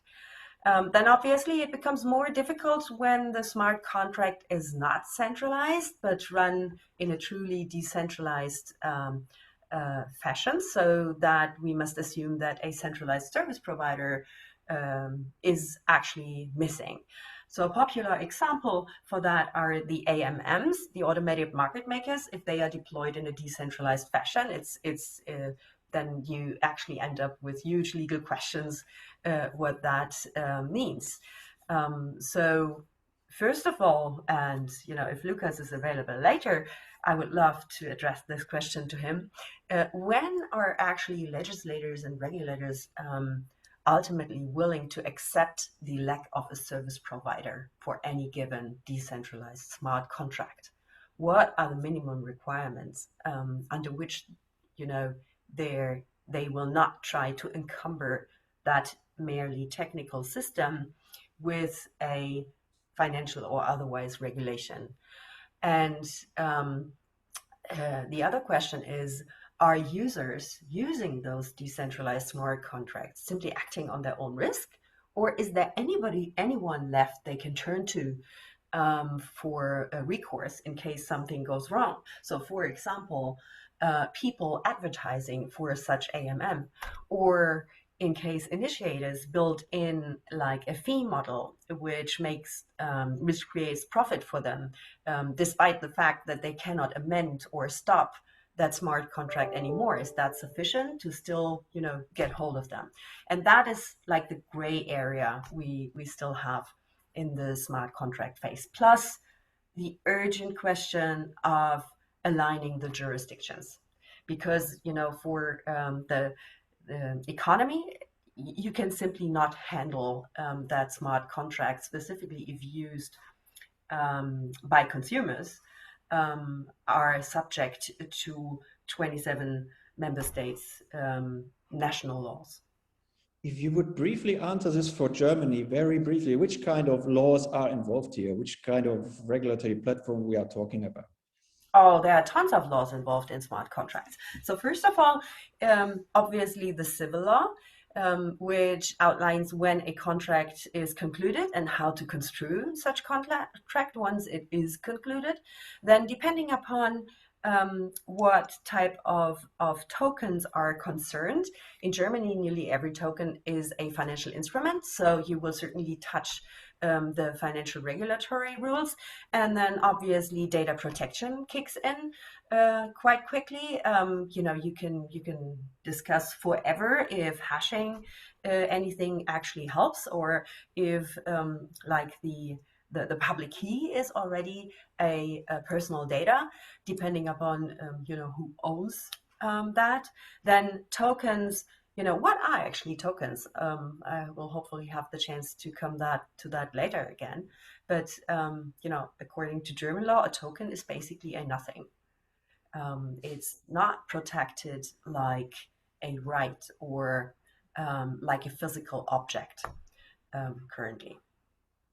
And then, you know, if you're building a platform, you've got tons of other regulations also kicking in. Excellent. Okay, this gives us a good overview and a kind of basis maybe for the further discussion here. I want to switch topic a little bit. And Anthony, you recently wrote an interesting blog post on it called 6 Steps to Solving the Sustainability Data Challenge. Tell me, what is this about? What sustainability targets are you talking about? What role does blockchain and smart contracts play in here? Got you. Thank you for the question. And thank you also to Nina. No one talks about blockchain law in as much of a passionate and approachable way as Nina does. So it's always a pleasure to listen to you talk about the law. So switching back to sustainability, I mean, the article is a little bit clickbaity. Sorry, anybody who knows me, I'm a little bit that way. But sustainability is very clearly a physical, real world problem. But what we're trying to do is to drive human behavior. And you said at the beginning of the show, you know, if blockchain won't save the world, who will? Well, ultimately, we will. Right? It's about us as individuals. It's about the leaders in corporations, the leaders in government, or simply the people working on a day-to-day basis in organizations or different constructs to make changes. The challenge we have is that all of the climate system issues around carbon, around temperature, around ocean acidification, around land use, around deforestation are not going at a kind of a corporate 3 to 5% a year increase. They are growing exponentially. And so expecting individual companies to make changes in a 2 to 3 to 5% improvement every year to kind of claw back the damage we're doing is insufficient. So what we need to do is we need to work together. We need to work in an automated and global way. We need to enable transparency and trust to allow humans to make choices around what we can do better or different. Now, anybody know a form of technology that helps to provide some of those digital capabilities? Yeah, blockchain. So what we're looking at is how can we use the digital capabilities that exist there? Transparency, data, connectivity, identity management, automation, tokenization where it's appropriate for allocation, settlement, reconciliation, ownership, to be able to change the behaviors or the outcomes that we're looking to. In some cases, they're regulated, right? Some industries are more regulated than others when it comes to emissions or when it comes to use of reusable products. The plastic tax regulations coming in the UK, France, and Spain, or UK, Italy, and Spain, I think in April 2022 next year, which will mandate that plastic packaging has to be at least 30% recycled. That's a good start, but it's not really moving the needle. But if you take that one specific example, as a result, what you need to then know as an organization, whether you are a product manufacturer, whether you're a retailer, whoever it is, you need to know the volume of packaging that's in your supply chain and the bill of materials that went into that. And then as a result, is it or is it not compliant? That data needs to come from multiple different providers for multiple different products, for different categories, for different geographies, and then needs to be aggregated up to pay the taxman. So you've already got a data aggregation automation challenge there. The interesting part here is that let's get away from individual regulations and let's talk about a connected supply chain. So if you are able to have, and at the moment, something like 60% of companies have a decent degree of visibility, one up, one down, one tier down in supply chain, one tier up in customer. But you've got customers, and you've got suppliers of suppliers, which you start getting into 17%, 10%, 5%, 0% visibility on where your products or materials actually come from. With a more connected supply chain, we can improve that transparency. Right? We can connect a cloud-based ledger or connect via the cloud to a ledger, private, permissioned, or public, doesn't matter. Right? I know IBM are typically more known for private and permissioned. That's what our enterprise clients typically ask for because of some of the identity and integration requirements. We are the light beer of blockchain. It's okay. We're okay with that as a moniker. But once you have that connectivity between all those parties, you can start doing some other interesting things too. Circularity, particularly being one of the initiatives. So as we talk about reusable packaging, all of the material that's being used in all of those different entities across an upper supply chain is being managed individually by those companies in a kind of local context. If you imagine replacing that as a linear flow with individual actors to being a marketplace or kind of a connected group, you can actually start saying, well, I need to use a certain amount of raw material, a certain amount of packaging, or a certain amount of plastic for products and materials or manufacturing that happens upstream or downstream. Where can I get it from? The spot market for recycled plastic or recycled feedstock is only going to increase in cost over time because regulation is going to require it, which means more companies are going to be looking for it in the open market. And up to a point, it's a scarce resource. So the smarter organizations and those that we're working with realize this ahead of time and are starting to create these marketplaces for circularity and reusable products. In some cases, in a private network, because it actually creates competitive advantage. It impacts your cost of goods sold, it impacts your regulatory compliance, and as a result, cost of compliance. So I don't want to delve too deeply into the unsexy world of cost of compliance and finance and procurement, but as a data platform, that's critical. Okay, so we can even say like blockchain here is an enabler for fulfilling regulatory targets. It's not like this being on the opposite side, which we see in the financial world very often. They don't regulate at all. There's not enough regulation, whatever. You look at it here, blockchain is really the true enabler for, let's say, meeting ESG, so environmental, social, and governance targets. That's cool. Blockchain, I think, is also an enabler in the transition of the Internet of Things to the economy of things, David, right? Can you give us a little bit more insights on this from a telecom operator's viewpoint? Sure. So I think the key sort of points I want to make is, what we're discussing here and why we're discussing regulation is that there's a transition to what I call the economy of tokens, right? So there's a whole, since 2019, a big exponential growth in tokens. Most companies, are looking at tokens. There's a lot of protocols that have tokens associated with it. And these are forming an economy with protocols like Uniswap facilitating the market and exchange function. In terms of the economy of things and telco, I mean, part of what we've been looking at is how can we use blockchain technology to bring telco to blockchain, to bring adoption, to automate our processes. One of the key use cases being Internet of Things. And Internet of Things, if you think about it, 70 billion IoT devices in the next sort of 5 years, 70 to 100 billion. And you're sort of looking and you're saying, okay, what is the next stage? IoT at the moment is about data. That data is going to spur a lot of this digital economy transition that's going on. But how do we monetize it? How do we take it to the next step? And to do that, you're looking at things, devices, interacting or autonomously with other devices with no human interaction, sometimes with no intermediary. And that gives a lot of rise to blockchain, right? You want a car to speak to an EV charger, to speak to a toll, to pay congestion charging, to sell data, to buy data. That economy will be facilitated by automation. And a good candidate for that is blockchain, which provides the trust. So that the two devices can trust each other. There's a certificate that they can both trust. And then the other side of it is the smart contract. Because if a car is going to buy charging from a toll from an EV charger automatically. The means for that automation is a smart contract. Once you've got through the authentication, the smart contract will authenticate the price of the transaction, the terms, and the conditions. Now going forwards, of course, I agree with Nina. We've got to look at jurisdiction. We've got to look at how we turn code into a smart legal agreement. We've got to look at custody. But in essence, what we're looking at is the potential of this technology to facilitate this new economy, and the smart contract and blockchain being components which are at the center of that. May I ask a little bit about regulation? I mean, I have a strong telecom background myself, serving chief position in telco operators. We always see, not the same way as we talk with Anthony now, regulation is always a kind of restriction here. We see hurdles coming. Telco regulation, I would say, is quite straightforward.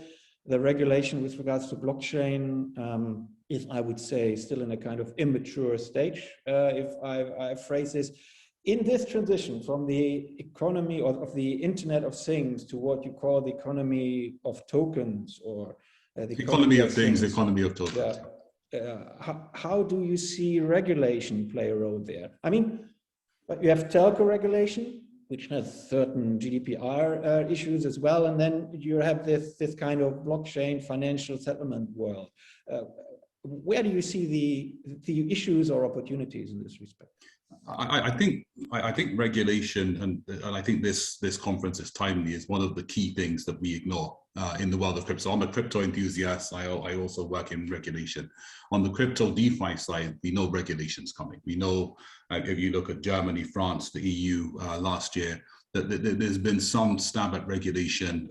If you look at the sort of Managed Crypto Act and others that are coming, but it's really to say, all right, here's a sandbox. You can play with some certainty, but if you're looking at a security token, we don't know how that's going to pan out yet. How do you regulate DeFi and a protocol? How do you, who do you call where there's no? How do you regulate where there's no intermediary? So there's some nervousness about the regulatory side of the sort of more innovative aspects of blockchain and DeFi and crypto. However, I think we could also look at it another way, which is that we are regulated in telco.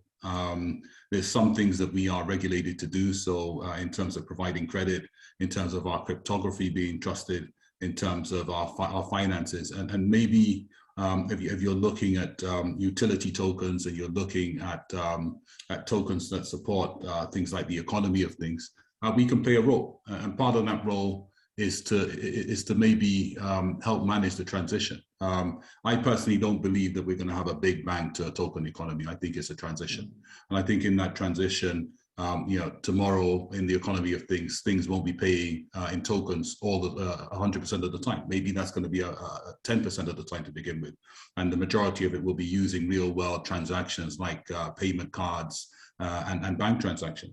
But part of what we're saying is, okay, that's regulated. We can go with that. We can use current regulation. We can employ smart contracts, as Nina was saying, to work centrally and decentrally. But going forwards, we can also leverage our position to start to make some headway into the sort of token transactions, peer-to-peer, and even going forward, some of the more innovative types of token functions. I won't name them, but that way. So my view on regulation is that, in summary, it's still evolving. I think there's going to be some competition in the areas to support this new exciting type of commerce that's coming from blockchain and DeFi. I don't think we know how it's going to pan out, but I do see some competition. But I think in the meantime, let's play with the regulation we know. And as telcos, I think, as you said, we are regulated, and we will look for a safe position under our regulation to start this transition and embrace some of the more trusted and certain areas of token transfers. Okay, cool. Jens, you're a strong advocate of a kind of radical transformation, not gradual transformation of the, let's say, energy industry, and it's a transformation towards what you call real-time energy management. What role does blockchain and what role do smart contracts play in this respect? Yeah, so I mean, this is a hard one to switch from telecom industry to the energy industry. I mean, I would say the telco industry still is around, I would guess, a decade or so ahead of time when it comes to regulation, when it comes to come to a more digitized process chain in general. So, as you said, my field of expertise is the energy industry, and the energy industry actually was one of the forerunners applying blockchain technology, and then many, I would say, very interesting pilot projects stopped or slowed down at least. And my impression is that there are mainly two reasons for that. One is regulation. Many startups simply underestimated the inertia of interest groups, of course, incumbent players and so on. And the second, and this is important for our discussion, second is the digital gap we still have in Germany, in Europe, and I also think in the United States and many other countries. So two things. One is the entire system is still very analog. So if you want to switch your PV, your rooftop installation, or your electric vehicle, or your heat pump, etc., from one market role to another, from self-generation or consumption, your power from kind of system services you can provide to sell your energy to the market. Today, this is still very analog. It's not a digital process at all. So blockchain here comes into the play, because blockchain with smart contracts, etc., you can simply automate things. Some people argue that we first should see to these analog challenges or digitalize all the process chains we have. And after we have fixed the underlying problems here, we can move on to address things like regulating smart contracts, tokens, and so on.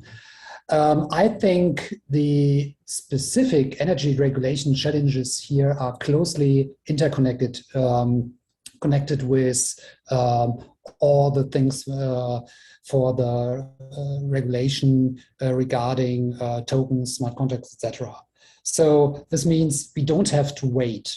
And we can do this in parallel and start right now in the energy industry. And luckily, for instance, in Germany, we did. The department or the Federal Ministry of Economic Affairs and Energy, they shared this view, and they came up with a blockchain strategy for the energy sector. And so we have a couple of projects there to say, okay, we can do more like a leapfrogging approach. But this is the very first stage right now. And the question is, what's next? So regulatory sandbox, for instance. And just to give you a tiny bit here of information or a view into Germany right now, the energy market or the energy system in Germany, if you go look there from a regulatory perspective, we have the one side that is everything when it comes to heating, for instance, and the other side is electricity. And in the electricity side, the electricity part here is excluded from the regulatory sandboxes in Germany. So at least the ones we want to fund. So, and I would say it would be a very good idea. There's a great match, a very good fit there, that we need to implement these kind of sandboxes there, because we have a market design challenge here. We have questions when it comes to all the things like automating with smart contracts, working with them. We have much more challenges here, and we don't know the one answer, so we have to do a kind of trial and error approach. Thank you very much. It brings me directly to my next question. First of all, I see there are certain kind of similarities in different industries, what problems we have to deal with. I think Nina in the beginning also gave a good overview of the laws involved, and I think they are more or less relevant for each industry sector. You all pointed out the challenges. Jens, you already gave an answer maybe to my question, but I would like to address it at least to the others as well here. If we have this kind of regulatory uncertainty and at the same time a kind of ever increasing technology speed, so regulators might not be able to keep up with it if the industry themselves are even able to keep up with it. What would be your advice how to best maneuver in such an environment? And let's take not a startup, let's take an incumbent player in this environment. What would be the best way to maneuver? Nina, do you have an answer to this? Well, if you're talking about the regulators or legislators, I would say do not try to encumber any kind of exchangeable token by financial regulation. That's what's currently taking place. Leave room for the non-financial industry to get acquainted with the technology and build use cases which are at their core of non-financial character. Limit yourself to regulated liquid markets, right? Without assuming that any asset which may be liquidly traded must automatically be a financial asset. This is really stifling innovation. And well, financial industry, please excuse, but are we really expecting that this highly regulated industry will be capable of being the only one driver for innovation in the technical space? I don't think so. So yeah, that would be like, yeah, my advice or my ask for the current legislators. I fully agree with you. Anthony, would you add anything here? I'll add three things, actually, if I may. I'll try to be brief. Yeah. Thing one, lawyer up, right? Find yourself counsel who are proactive, who understand technology and who understand the decentralized space, because proactive, collaborative legal counsel is critical in the blockchain space. It's not always easy to find. There are many great lawyers out there who are in this space. And again, it does vary by jurisdiction. But thing one, make sure you've got a collaborative dialogue with a legal team that are supporting that discussion. Thing two is understand the jurisdiction you're in. I think there are a number of very positive stories around collaborative regulation in certain jurisdictions like Singapore, Switzerland. You could argue Malta. You could maybe argue Germany, maybe not. I'm not going to go there. But regulators are not beyond, UAE as well, Abu Dhabi. Regulators are not beyond engagement with the industry, and we're talking about incumbents here. So if you're able to demonstrate a win-win for industry and government or authorities, it's not beyond the possibility of collaborative regulatory development. Thing three, in the absence of that, right, and this is a pure strategy point, this is not a blockchain point, is saying what would need to be true for us to be able to develop platforms that would have a business case or commercial case that allows us to transform. If in your jurisdiction it's not possible to get beyond that regulation until you've got some advisory, don't build something that is a halfway house that doesn't have value, right? Don't try and reinvent processes that are broken in a blockchain way, because that's not going to bring the value that we know the technology can deliver, or you're not going to transform in the way that your business case will support you to do. And a lot of blockchain initiatives have fallen down, not because the tech wasn't ready or wasn't able to do the things that we needed to do, wasn't because we didn't get the right governance between the parties right, it's just because the business case fell down and that we couldn't create the value that could continue allow us to invest in the technology. That's excellent and brief and precise advice. David, how do you see this? Please look at the incumbent player. I mean, you can even say it for the telco industry, because we have a lot of incumbent players there. Apologies, I was on mute. So the first thing I say is that we have some lessons learned. So there was one project, I won't name it, by a big social media company, which didn't do the homework on regulation before announcing, and we saw what happened. So I agree totally with what Nina and Anthony have said.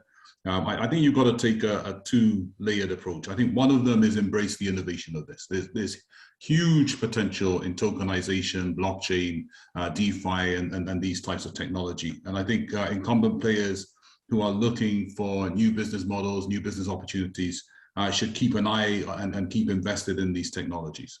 But I do agree that needs to be in the context of sandboxes and relatively risk-free environments. And I think, again, the EU and others are supporting and creating those. I think the second thing is, where you're implementing something for real, in the blockchain token space, permission blockchains, with established players, where you're having governance which is in line with the regulation, is the way to go. So for example, a use case for telco is roaming, right? So we're launching roaming blockchain solutions in conjunction with our partners in telco. But that's in line with regulation, and there's a clear, established, regulated, and known role for blockchain. And then the third thing I'd say is, plan a transition. So you've got to hedge the current position and the established regulation with some eye on the future, and that's working with experts like Nina, and Anthony, etc., to say, okay, we're doing roaming now. There's a big opportunity for this sort of blockchain application in the future. How do we transition? What are our dependencies? What are the timelines for this to be done? And then I think you're on the front foot. But as opposed to a startup which can maybe take more risk, we've got to look at this sort of two-stream approach. Clear answer. And I like your roaming example because I think it's one of the, let's say, most discussed blockchain applications in telco. Absolutely great. Jens, you already kind of alluded to how you see what, let's say, incumbent players should do, or if they can do anything. What's your position? You are muted. Sorry for that. So again, in the energy industry, I would say the incumbents, the position of the incumbents is not that bad right now, I would say. So it's possible to work within the regulatory framework today to start there and come up with good ideas. For example, today the press in Germany was all about regulating charging stations for e-vehicles. And the funny thing is, and I didn't make this up, it's a real story. The bill right now we discuss, it mandates to use debit cards. So technology from the 90s. This is the reality today. And of course, incumbents, the utilities, many different companies, they have new ideas, innovative ideas, of course. Yeah.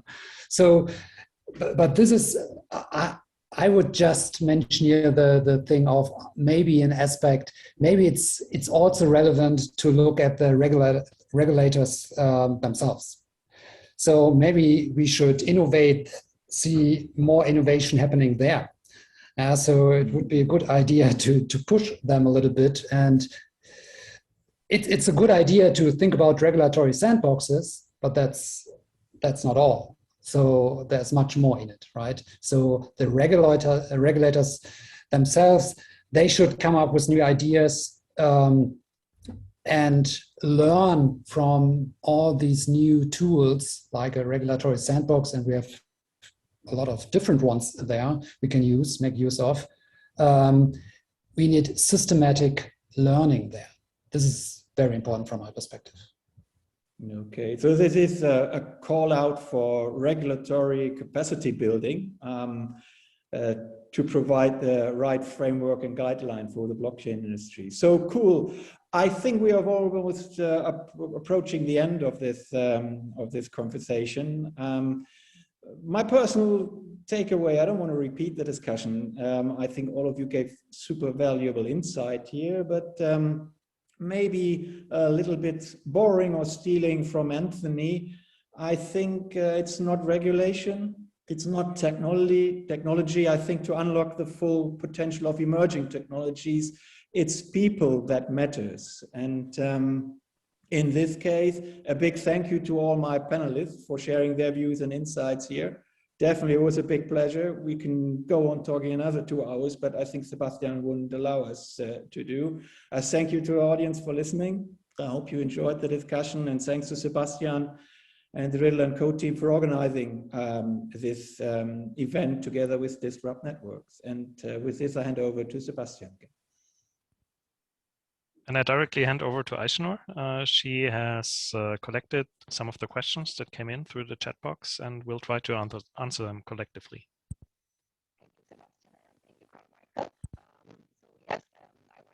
we can't hear you properly. Your mic makes some strange noises.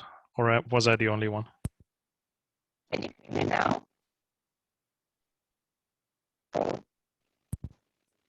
Not very well, no. Now? Yeah, perfect, perfect. Okay. Yeah, so I want to open up the Q&A session and want to give the opportunity to everybody get into the game. And please, all our speakers, please unmute yourselves and feel free to join the conversation.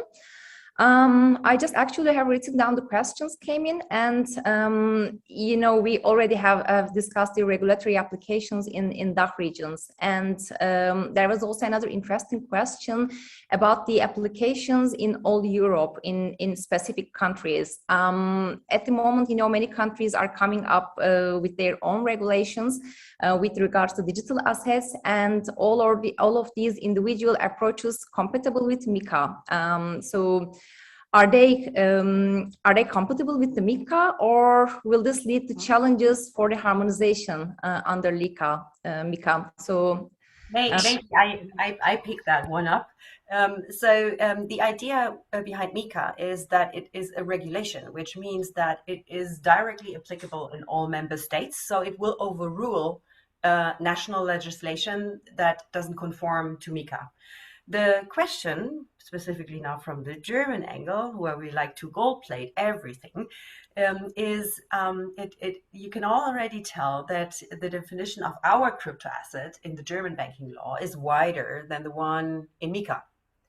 So what does that mean? Will, you know, the extension of banking regulation applying to the German crypto asset vanish with MiCA? Or will it remain so that we will have like the MiCA regulation covering the crypto assets as defined in MiCA, plus then the remaining rest for Germany? So that's one interesting question. Thank you, Nina. As we started with MiCA, I want to continue with another question that is also related with MiCA.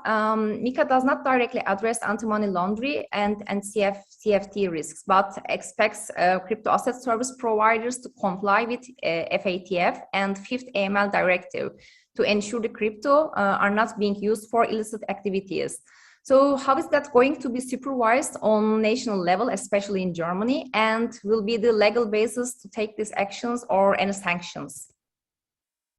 Well, that's actually an easy question to answer, because we have already a national anti-money laundering law in place, right? And that will remain in place, and it's constantly adopted to the changing European anti-money laundering rules. So and also there you see gold plating going on. So the German AML rules are stricter than the current European one. One very popular example for that is like that it's necessary to use a video ident procedure, where everybody else in Europe is laughing about, because in Germany you can only verify your identity either by showing up in person, showing, you know, while you're in one room your ID, or you need to use video ident. And other jurisdictions in Europe permit, you know, in addition to that, other easier digital means to verify your identity. And that's one hope, you know, we have with the self-sovereign identity initiatives, where we have several in Germany. One of the Chancellor offers, another one supported by the Ministry of Interior. That's the one bringing the ID card into the smartphones directly. And another one which had been initiated and is financially supported by the Ministry of Economics, that's ID Union. So we are seeing a lot of initiatives to make more ease in that area. Thank you, Nina. There was another question about, you know, the funds are in Germany, they're allowed to invest in crypto. The question is about that, about this law. So is this just only for the fund investment, or is just does also include the fund administration as well? There is on the European level a directive which is called the Alternative Investment Fund Manager Directive. So it regulates the manager of such alternative investment funds. I'm not sure if that question relates to that directive, which, as you can tell by the name, must have been implemented by the nation states on a single basis. Maybe the one having raised the question can clarify. Yeah, please feel free to share that in chat, so we can have a better understanding about your question. There was another question about the jurisdiction, which is specifically, is there any jurisdiction specifically already tackling the smart contract regulation space as a scaler for all the nice applications around NFTs, DAOs, and the DeFi gaining momentum? Well, as I said, smart contracts are already regulated today by the current laws and regulations.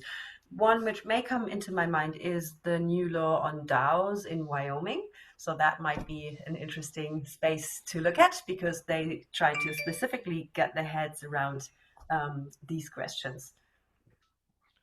One area that we could maybe add there, and please feel free to jump in, Jens. We are working together, for example, on a registry project in Germany for energy producing assets hosted by DENA, the German Energy Agency. And DENA is now starting to also look into smart contract registries, because if you are, of course, part of a not only regulated industry, but an industry that has security concerns to cover, then of course a registry, at least for smart contracts, is something I would say in the middle grounds between regulation and the situation we have now, as Nina described, that smart contracts are of course also covered by existing not blockchain specific laws. Thank you, Sebastian. There was another question about the token community tokens. Are there any community token regulated in Germany? How about the prospects of tokenization in the energy market, and what is the most favorable jurisdiction for this? Could you repeat the first part? So what type of token does this relate to? Yeah, sure. How are the community token regulated in Germany? Community tokens? Yeah. I think that means utility tokens. Could be, I think. Okay. If utility tokens means the native token of a blockchain, so to speak, the token that is used to pay gas or transaction fees within that given system, then that is typically a cryptocurrency or crypto asset, as we now defined it, plus a unit of account from a German law perspective. So it's a financial instrument in any case. Thank you, Nina. And there was another question about about our latest panel. What is the panel's opinion on marketplaces for security tokens? Since European regulators are not taking action for a regulatory framework, will there be any chance to trade security tokens via DEX? Well, the regulator is taking action, right? So MiCA is encumbering specifically exchanges. So I am afraid, the opinion that the European regulator is not taking any action is not really true. In Germany, exchanges are already regulated, right? So you need the typical license, depending upon your business model, might be financial commissioning business, might be proprietary trading, but it will certainly require some license from a German perspective. And Europe is basically adopting to that.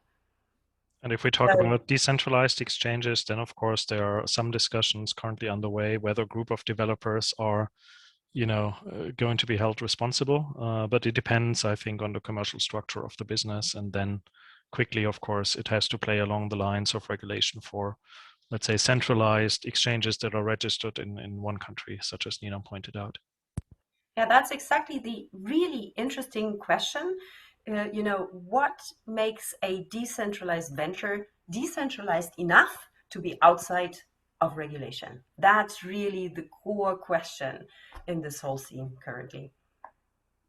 And certainly, any type of business model you construe around, taking out fees on a long term out of such system will bring you at risk, right? If you design a system, even though you throw away your super user key, you don't have built in any backdoor, you can't amend and touch this thing anymore. If you built in a feature that leads to the effect that you're constantly taking out fees, that might be sufficient to make you treat it as provider or service provider in that case, being fully regulated. Thank you, Nina and Sebastian. As I remember, there was also another question about the AML for DeFi, but I think Barbara from CoinFarm already replied that. They are providing services, specific product for that area. So I would recommend to check their services and feel free to reach out to them for your further questions. I think we are at the end of our Q&A session.